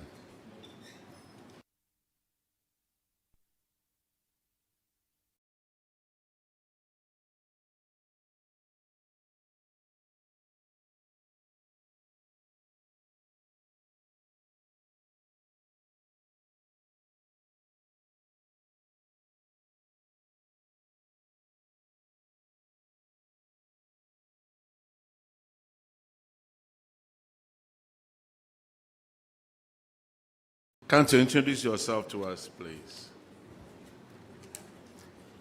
Thank you, Honorable Chair. My name is Mahmoud Zakaria Save, Headmaster, Canton Senior High School.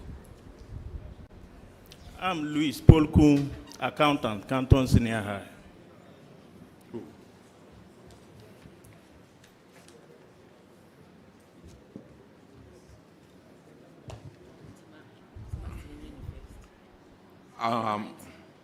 Honorable Sabasende will take care of it at 490, paragraph 490.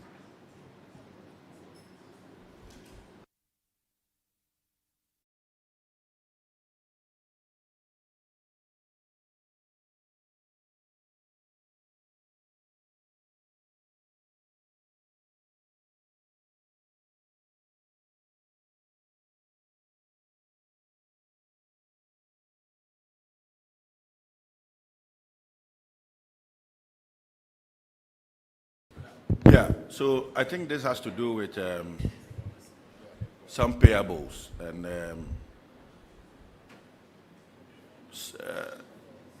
from the schedule of the payables, we realized that you have, for suppliers, you have about 315,378.46, and this means that your school owed suppliers about 315,000.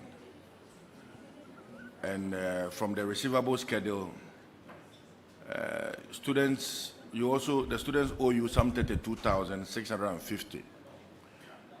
This represents unpaid debts mainly from the students. So you have a net financial pressure from unpaid supplier obligations. Are you able to explain to us why you have not paid the suppliers in this regard? Honorable Chair, we are not aware of these infractions or this. Ours is two issues. That Canton Senior High, that is What are your short. two issues? Yes, shortfalls of food Supply. items and then unreturned textbooks. Okay.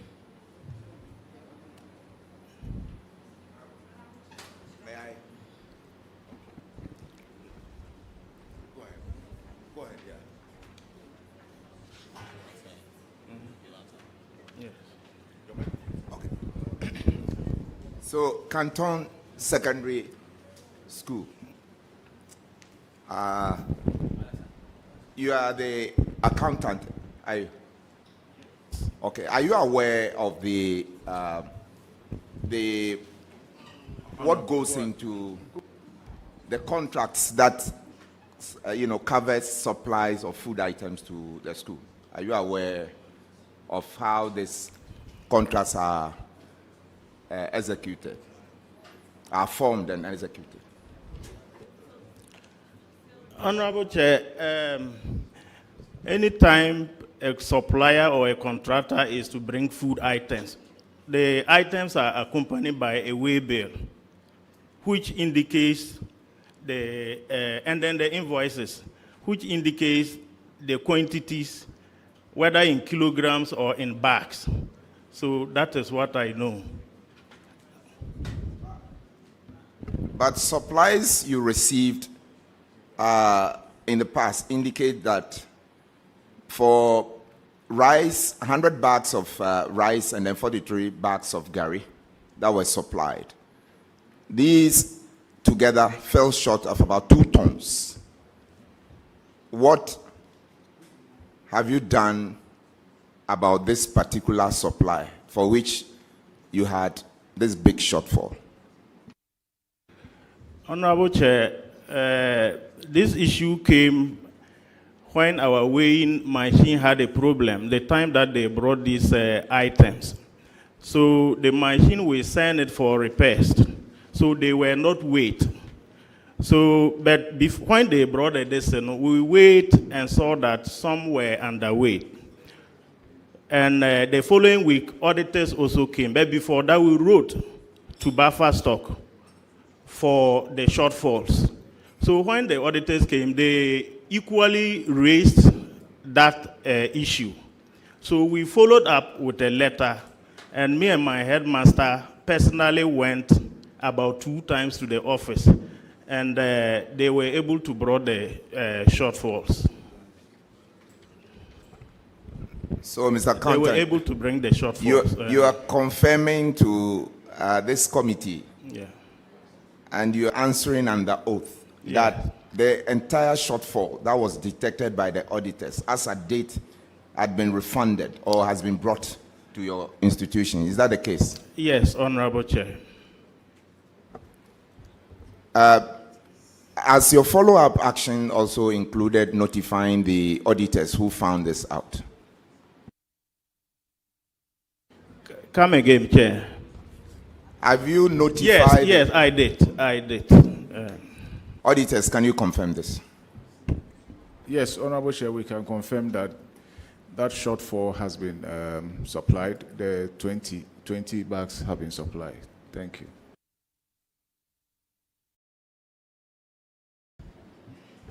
Honorable Chair, I think that a similar situation occurred at Tumu Senior Secondary School, and if they are still in the room or they are listening, they can take a cue from what Canton has done. That's very commendable. Thank you very much. All right. The next infraction is at paragraph 481, and Honorable Hotoje will take care of that one. Thank you, Mr. Chairman. It has to do with unreturned teaching and learning materials.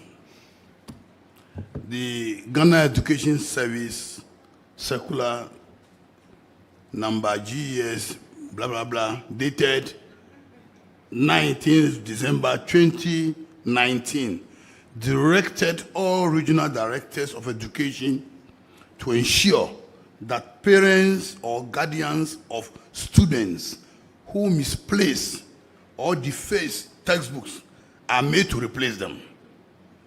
The circular prescribed a replacement fee of 30 cedis for textbooks and 80 cedis per scientific calculator to be paid into a designated bank account. Auditors have noted that 76 past students of Canton Senior High School failed to return 30 textbooks and 71 revision guidebooks valued at 3,000 and 30 cedis at the end of their studies without paying the applicable replacement costs. Why is it so? Explain. Thank you, Honorable Chair. The said amount has since been recovered and then paid to the educational sector support account. Can the auditors confirm that to the committee? Yes, Honorable Chair, they were able to recover the value of the books, that is 3,030 cedis, and that money has been lodged into the educational sector support account. Thank you. All right. Canton, it seems you are a good school. All right. Thank you, Honorable Chair. You are discharged. Is Don Bosco special school here? I'm sorry? You are wrong.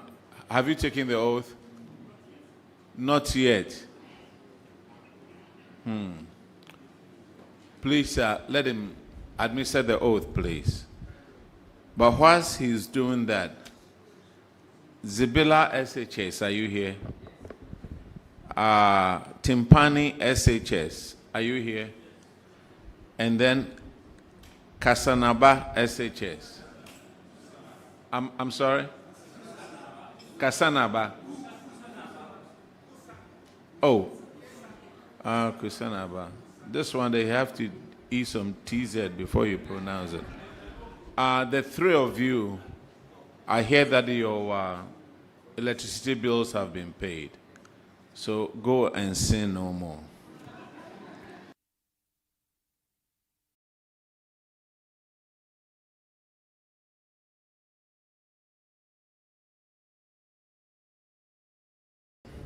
Has he taken the oath?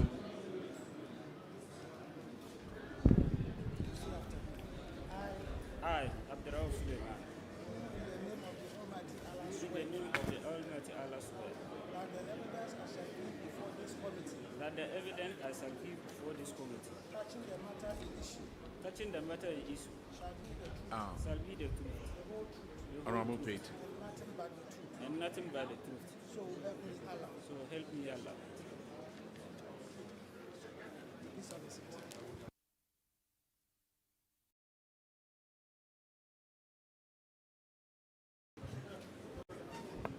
Introduce yourself to the school, to the committee, please. My name is Abdurrahman Suleiman, the accountant of St. Bosco Special School. Where is the head of the institution? My headmaster is indisposed, and he has been currently at Tachima treating himself. I don't hear you. My headmaster is indisposed, and he has asked me to send his apologies to him. Currently, he is at Holy Family. Okay, we'll step you down till we get the head of the school, okay? Thank you, Mr. Chairman. Did he get in touch with the clerk or the... He got in touch with one of the ranking member. Which ranking member? Honorable Chair, please, the clerk was notified of Don Bosco's health issue. Yes. You were? Thank you. Okay, then Honorable Pate, since he informed the clerk, so let's go ahead with him.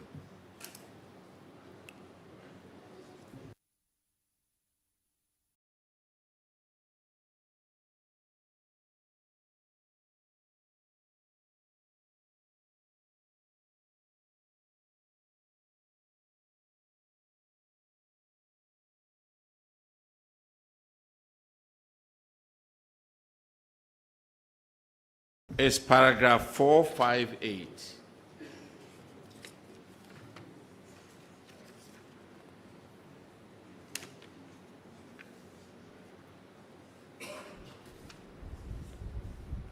It's unpaid utility bill. Okay. I don't know why you were not clear and you have to stand in for that question. It's the same question. Unpaid utility bills amounted 44,019 cedis. Why is it so? That has not been cleared till date. Honorable Chair, we have made a payment of an amount of 61,532 Ghana cedi 26 pesos to VRA. And as we speak, VRA is even a data to the institution, an amount of 5,024 Ghana cedis. I think the payments was made by GS head office on our behalf. So have you finished the auditors? Yes, requisite? we have finished the auditors of the... They have it now? Exactly. Thank you, sir. Auditors, can you confirm whether you have the said receipt on you? Honorable Chair, the bill has been settled. Don Bosco, you are Chairman, discharged. thank you. Honorable Chair, they have another issue. What is it? Paragraph 478.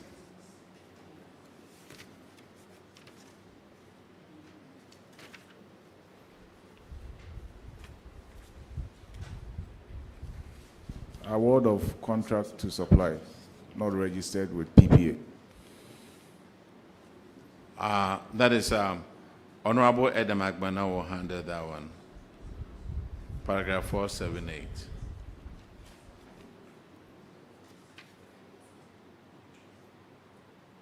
Chairman, the infraction in question relates to a contract worth 75,683 Ghana cedis, given to a contractor who did not have the PPA certification at the time of the award. I want to find out from you why you blatantly decided to breach the provisions of the public procurement regulations by giving a contract to a supplier who was not registered with PPA. Thank you, Mr. Chairman. Mr. Chairman, I think with this issue, the PPA certificate was attached to the PV and duly audited by the auditors and verified, even serial numbered. But the issue was drawn to our attention after the Auditor General report was released. Thank you. Did you have an exit meeting with the auditors? Mr. Chairman, yes. Was this issue raised? It was not raised. Auditors, can you confirm whether or not this matter was not raised at the exit meeting? Yes. Honorable Chair, I would wish that he had the management letter, because there is no way this issue will travel into the AG's report if it is not in the management letter. Because he's making an assertion that he needs to prove. Yes. Yes. Do you have a copy of the management letter? I have the copy of the management letter. But the issue was... Do you have a copy here? The copy is here. Can you kindly give it to the clerk?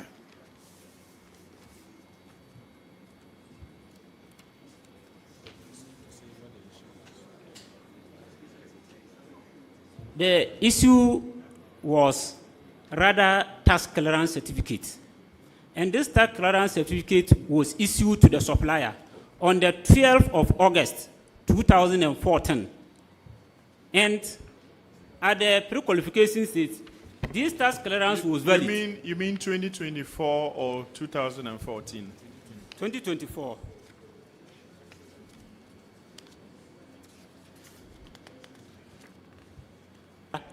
To bring us another tax clearance. Chairman, if I may make reference to the management letter, page 3, it was clearly stated here that you awarded a contract to an unqualified supplier, just as it's confirmed in the audit report. Mr. Chairman, I wish to remind him that you are under oath, and so everything you say before this committee you must be very truthful and sincere. And it's stated here in the letter. So when you say this matter was not brought to your attention at the exit meeting or exit conference, that may not be entirely true because this letter says otherwise. Repeat your name, please. Repeat your name. My name is Abdurrahman Suleiman. And you gave us this letter. Mr. Chairman, the You issue, yes. answered my, this is a simple SHS question. You gave us this letter. Yes, Mr. Chairman. And you said this issue was not raised, but it's in the letter you raised. What I mean was Now, do you stand by your story that it wasn't raised during the in the management letter?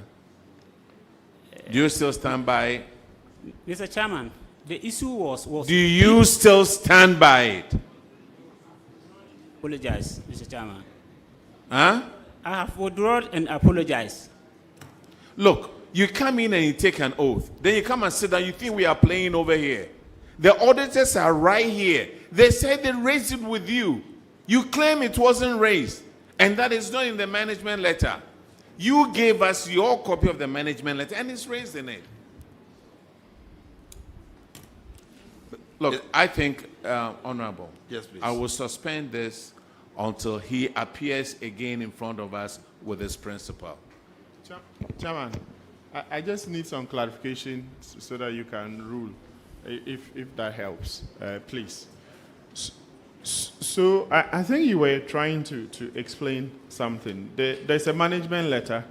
Yes, And, I'm trying to explain something. In the management letter, the heading of the issue was unqualified supplier. But our case was not in relation to PPA certificate. That was what I was trying to explain. Our case was not in respect to PPA certificate.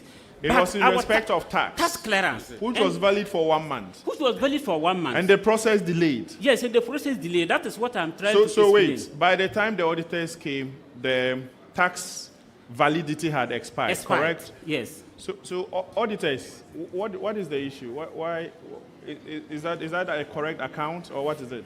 Honorable member, I think this guy needs somebody to guide him. And he needs to go reappear either in Kumasi or in Accra with your principal. Yes. And then you get somebody to read the management letter to you. You are discharged, John Bosco, until you reappear. Now let's have... Thank you, Mr. Chairman. Let's have Borga Girls.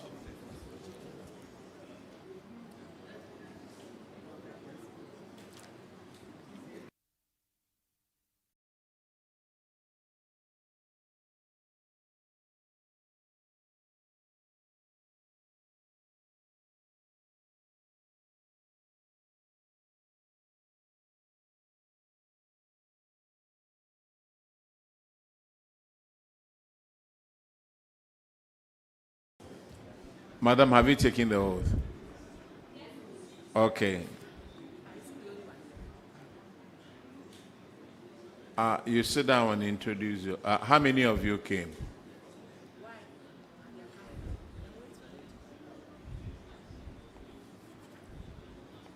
Please introduce yourself to the committee. Thank you. My name is Gifty Ayamba, headmistress.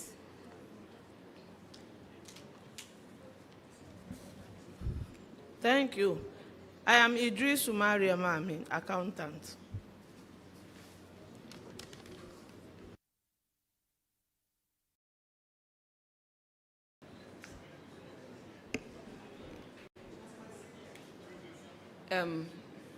Madam, your infraction is straightforward and simple. You failed to distribute backpacks and tablets that were in your possession, denying students access to these things. Meanwhile, government had spent money, government had invested in these items. And your reason was that you were waiting for directives. How long did you keep the backpacks and tablets? Thank you. Immediately after the audit... How long did you keep the tablets and the backpacks before the auditors came? Thank you. In honesty, I wasn't there at the time. When I say how long did you, I mean the school, not Yes. you personally. I don't have the specific date. That's Madam, why. you should have, because that was your infraction. You should have that information because that was your infraction. That is why you have appeared before us. So respectfully, you cannot tell me you don't have how long they held on to these items when you were cited for this infraction. Please, I took over in October 2025. That is why... Madam, you are here to answer a query. An infraction. Okay. That the school, not you, the school has been cited for. In preparing for your attendance upon the committee, aren't you supposed to get all these facts so you can speak to them? I should have done that.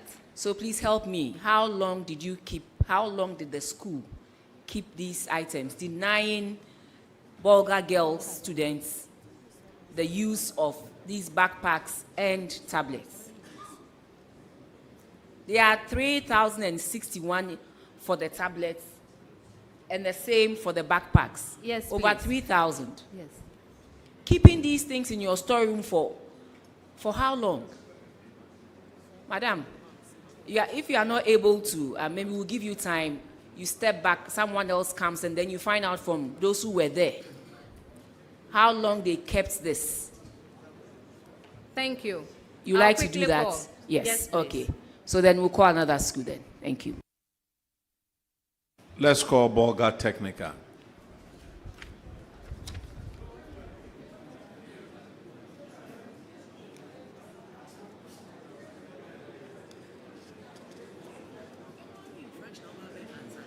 Oh.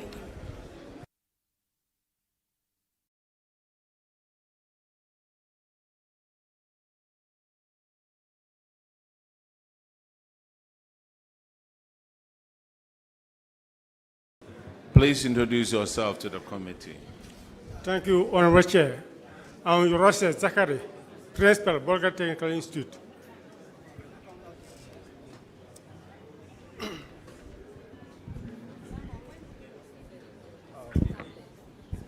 Hello.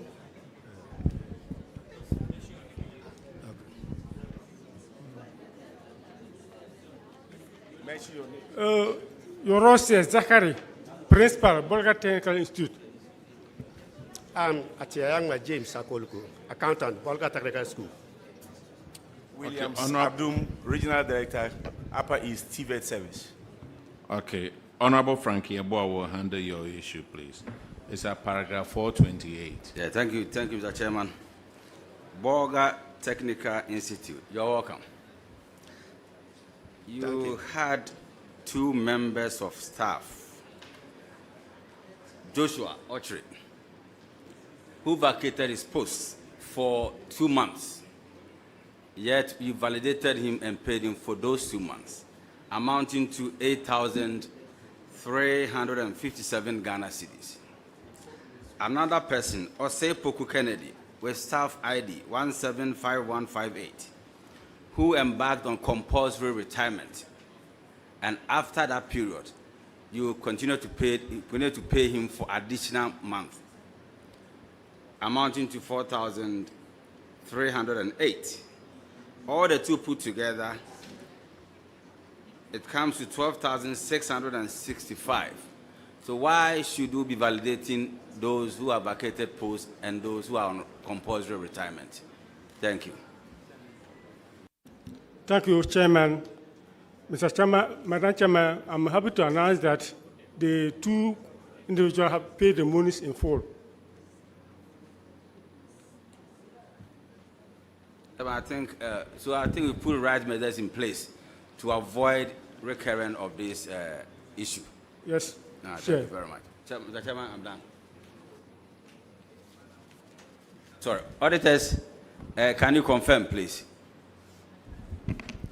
Yes, Honorable Chair, the total amount has been recovered into the Auditor General's recoveries account for onward transfer into the consolidated account. The total amount of 12,000? Yes, Honorable Chair. Thank you very much. Mr. Chair, I'm done. So the regional TVET's internal auditor has brought a situation, an issue that they are asking the Public Accounts Committee to help them with. It has to do with debts that are over 10 years, debts that they hold in their books prior to free SHS, and it's been on their books for a very long time. And they want us to take them through the process through which they can at least get to the level where Parliament will write it off. And so our auditors would want you to guide them. These are debts that are way over 10 years. Students, it has to do with student indebtedness. And it's been on their books for a long time. So I know they will have to bring those documentations to the attention of the original TVET coordinator. Then they also take it to the next stage and bring it to the national. Are you under Ministry of Education? And then the Minister for Education with his team, maybe with guidance from the auditors, will prepare and then bring it to Parliament.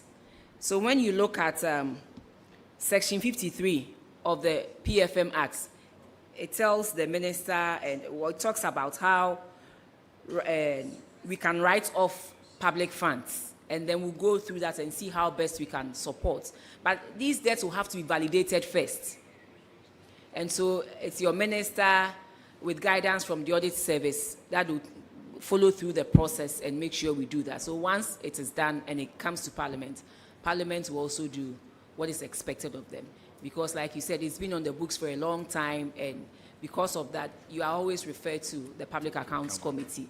And clearly, once we validate that they are bad debts and we can do nothing about them, then we'll take advice from the auditors, and then we'll follow through the process. So that is what we'll say. Thank you very much, Madam Chair.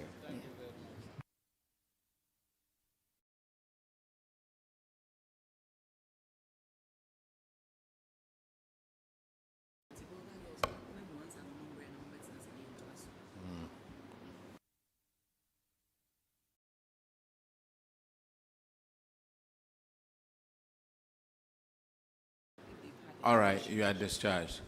Now, Borga Girls, do you have Thank the you. answer? I'm sorry? Thank you, Madam Chair. Borga Girls, Thank do you. you have the answers now? If not, then let's move on. Zamzi Senior High Technical. Zamzi. Is Zamzi here? Okay. Could you please sit down and introduce yourself to us?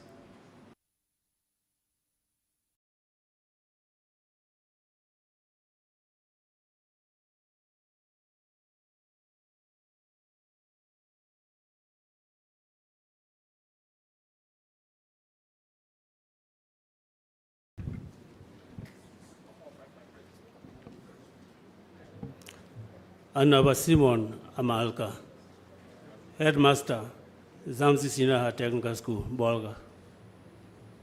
My name is Adongo Stephen Abiu, Accountant, Zamzi Senior High Technical School.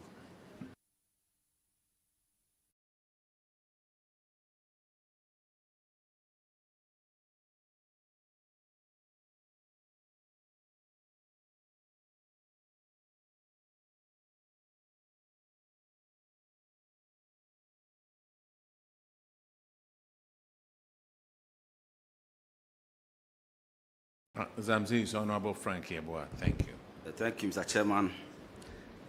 Your infraction is on supply of free SHS food items without values. So, you received 19 food items from the Ghana, the Buffer Stock Company of Ghana. And when these items were received, you didn't have any accompanying invoices or values attached to each of them. So when the auditors came, and in the course of their audit, you couldn't properly account for them. So can you explain why it happened that way? Thank you. Thank you, Honorable Chairman. Kindly permit me to allow my accountant to respond. Thank you. Thank you very much, Mr. Chairman. These food items are supplied by buffer stock. And usually when they bring the food, they only come with weigh bills. They don't come with any invoices. So for the purpose of reporting, because we don't receive any food item with value attached, what I do is that I disclose in the notes in my financial statement. So I think that if I am going to report, I am not paying. And if I attach values and report and add it to my financial statement, the government or the central government or wherever the item to is, they are paying. You realize they are also going to report. And in doing so, I'll be having, my financial statement will report, and they are also going to report. And that will be double accounting. Okay, so what was the content of the way bill? How was it like? Description of the items and the quantities supplied and the weight. So, per what you're saying, if the way bill contained description of the items plus the quantities, don't you think it was enough for you to have used in preparing your information, whatever you wanted to do? That is why I use it as a disclosure.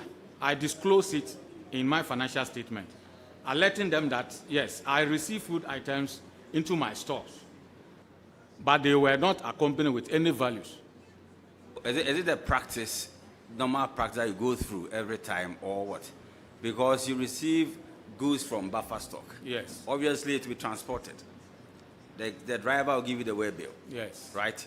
Yes. So if the driver gives the way bill, how do you then reconcile with whatever buffer stock sent through the driver? What the driver gave you was the exact quantities the buffer stock gave to the driver. How do you reconcile the two?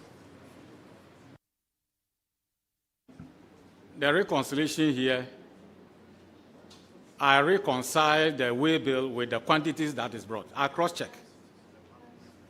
I count the quantities based on the invoice, the way bill that is given to me. And since the way bill is brought by a driver with his name stated on the way bill. I understand your point. Yeah. My difficulty is that the way bill came from the driver, right? Yes. And so my point is that why didn't you do extra work by confirming the content of the way bill with the buffer stock of buffer stock company? I think you could have done that. Well, we make confirmation with the supply way bill. That is the number that is put on the way bill. We make reference to the number that is there. We call to confirm. So ABCD brought so much. Confirm from where? We confirm, the supplier that brings the items. Yes. Yes. Please, take your time to explain to us so that all of us will learn. Driver brings a truck full of 19 different items purported to have come from buffer stock company. And I'm saying that it didn't come with any invoice, but you got the way bill from the driver with description of items and quantities. And I'm saying that since you know the source, where the goods or the items were coming from, couldn't you have confirmed from buffer stock with the invoice or the way bill you had from the driver to see that the driver brought 1,291 bags of rice? Is that the case? Maize, 420 bags. Is that the case? Then we can move on from there. Usually when they bring that, we have a central point, they go to leave the items. So when it gets to the central point, we have a coordinator. We call the coordinator to come. They will give you the direct as where you can pick the item from. Usually they leave them at Borga Girls Senior High. Who pays the driver? Who pays that? Well, we are only instructed to collect food items. So who pays the driver? So do you pay the driver or not? No, we don't pay the driver. So what measures have you put in place to prevent these issues from coming again? Have you come out with any innovative ways of accounting for the items in the right way so that you will not come here next year?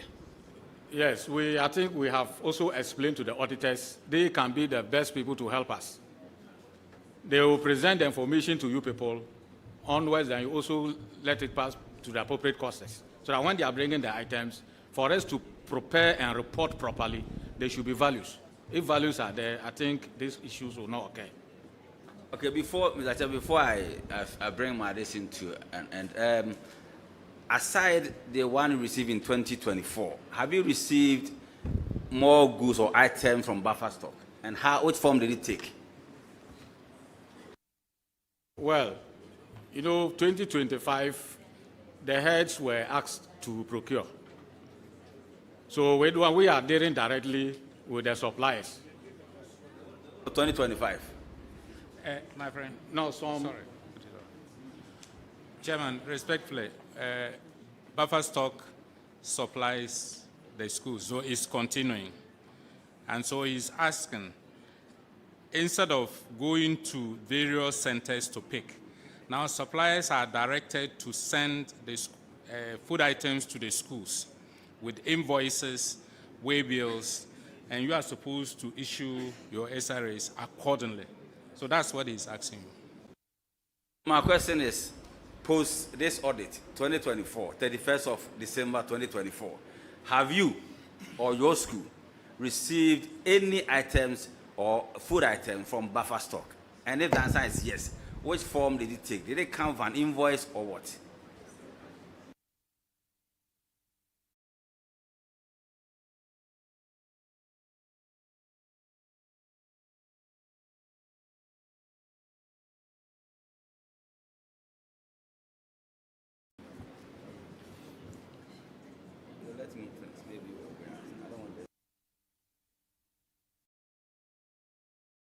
Director, Principal, is it the case that I don't understand the question or what?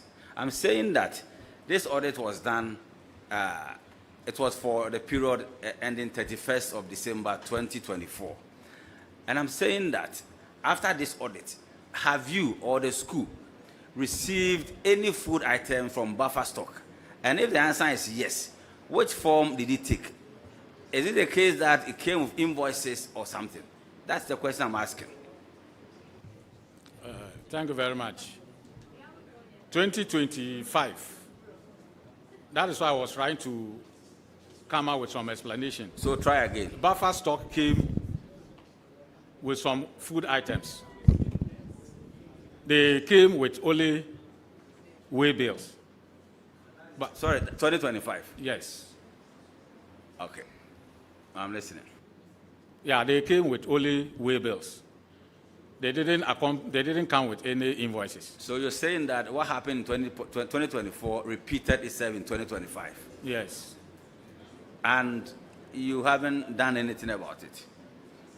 No, that's what I said. We called to complain that when auditors come, they take us on for what is going on. So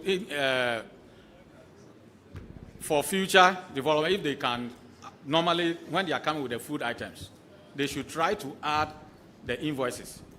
Okay. So that when the auditors come, we should be able to also explain to them and then report properly. Now,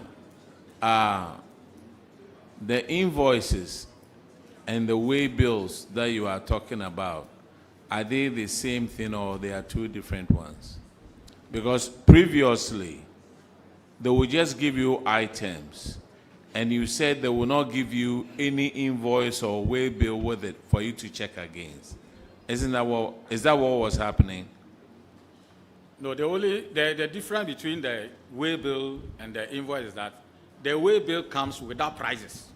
Without prices? Yes, but the invoice comes with prices. Okay. But they don't bring us any invoices that contain prices for you to use to do your reporting. So what you were getting in 2024 What was it? Was an invoice? No. What were you getting? Way bills. They were giving way bills. You were giving way bills? Yes, please. It didn't have prices? No prices. It didn't have weights? They have the weights. It had the weights? Yes. But you see, all this thing that we are going back and forth item was food items without values. So what you were getting in 2024 didn't have the prices? We didn't have the prices. Okay. But what you get now, it has prices. What we get now, some of the periods, they ask headmasters to procure. Those ones... I mean what buffer stock brings. There's no invoices to it, only way bills. And it has prices? No prices. The whole thing is that the school will not pay buffer stock. So obviously, they may not come with prices. But the challenge we have now is that the way bill is coming from the transporter, right? The supplier. Yes. So the challenge we are having now is to how the school will be able to validate or know how much buffer stock is paying for. Auditors, explain to us what's going on here.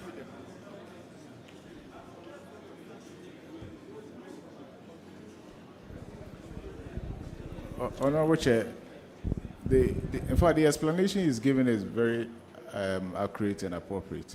But what we were trying to do, the argument we were trying to advance was that in order for them to be able to properly disclose this particular transaction in their financial records, they needed to have the values so that they can adequately do that. And so all that we sought to do was to ask them to liaise with buffer stock and get the values for these particular items that were delivered. So that is exactly what we actually wanted to do. Okay. And do they get the values now?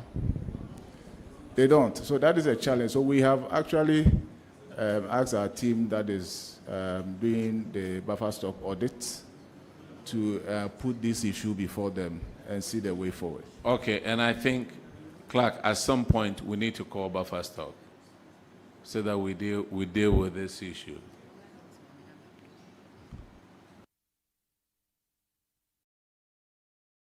So I think that, as you said, we need to involve buffer stock because per the explanation, it will be difficult for them to get the pricing, for them to do their financials. So buffer stock may have to come in so that they will get the values to do their financials. Thank you. Mr. Chair, I think, if I may, it's a pretty straightforward thing. Buffer stock's approach is evolving, and just a week ago, your committee on agric met them, and the contracts that they give to the license buying companies that supply or suppliers to these schools are actually available publicly. And so buffer stock, if they copy the institutions that are receiving them, even the contract, then these values will be available to everybody, including the auditors. Okay. Yeah. All right. Zamzi, is that the only infraction you have? Yes, please. All right. You are discharged. Thank you, Honor. We are very grateful, Chairman. Let's call Borga Girls if they are here.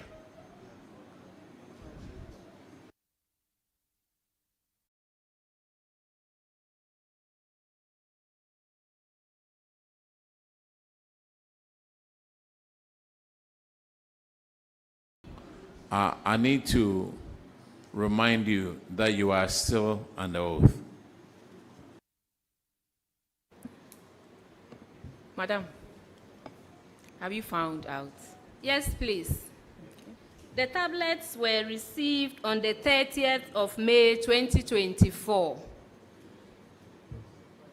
The letter from GES was received on the 23rd of January 2025, and distribution was done in March 2025. Madam, you know why I asked for the duration. You've come to answer to an infraction that you've been cited for. Yes. So I knew you were going to look at the report. The answer was in the report. That was the next paragraph. It was right here. Yes, right? It was the next one. And I was expecting that once you are coming here to answer, it should be here. And that's why I asked that then you go and get it and come back. So for that 6-7 months period, from May to December, that they did not allow the student the use of it, where did you keep them? And were you able to distribute the exact quantity without any faults or problems? Especially for the tablets. As for the bags, I know, yeah. But for the tablets, keeping them, in what condition were they kept? And were you able to distribute all the 3,061 tablets without any faults on any of them? At the time of distribution, no student after usage complained of any challenge. And they were well stored. Auditors, can you confirm that all the 3,060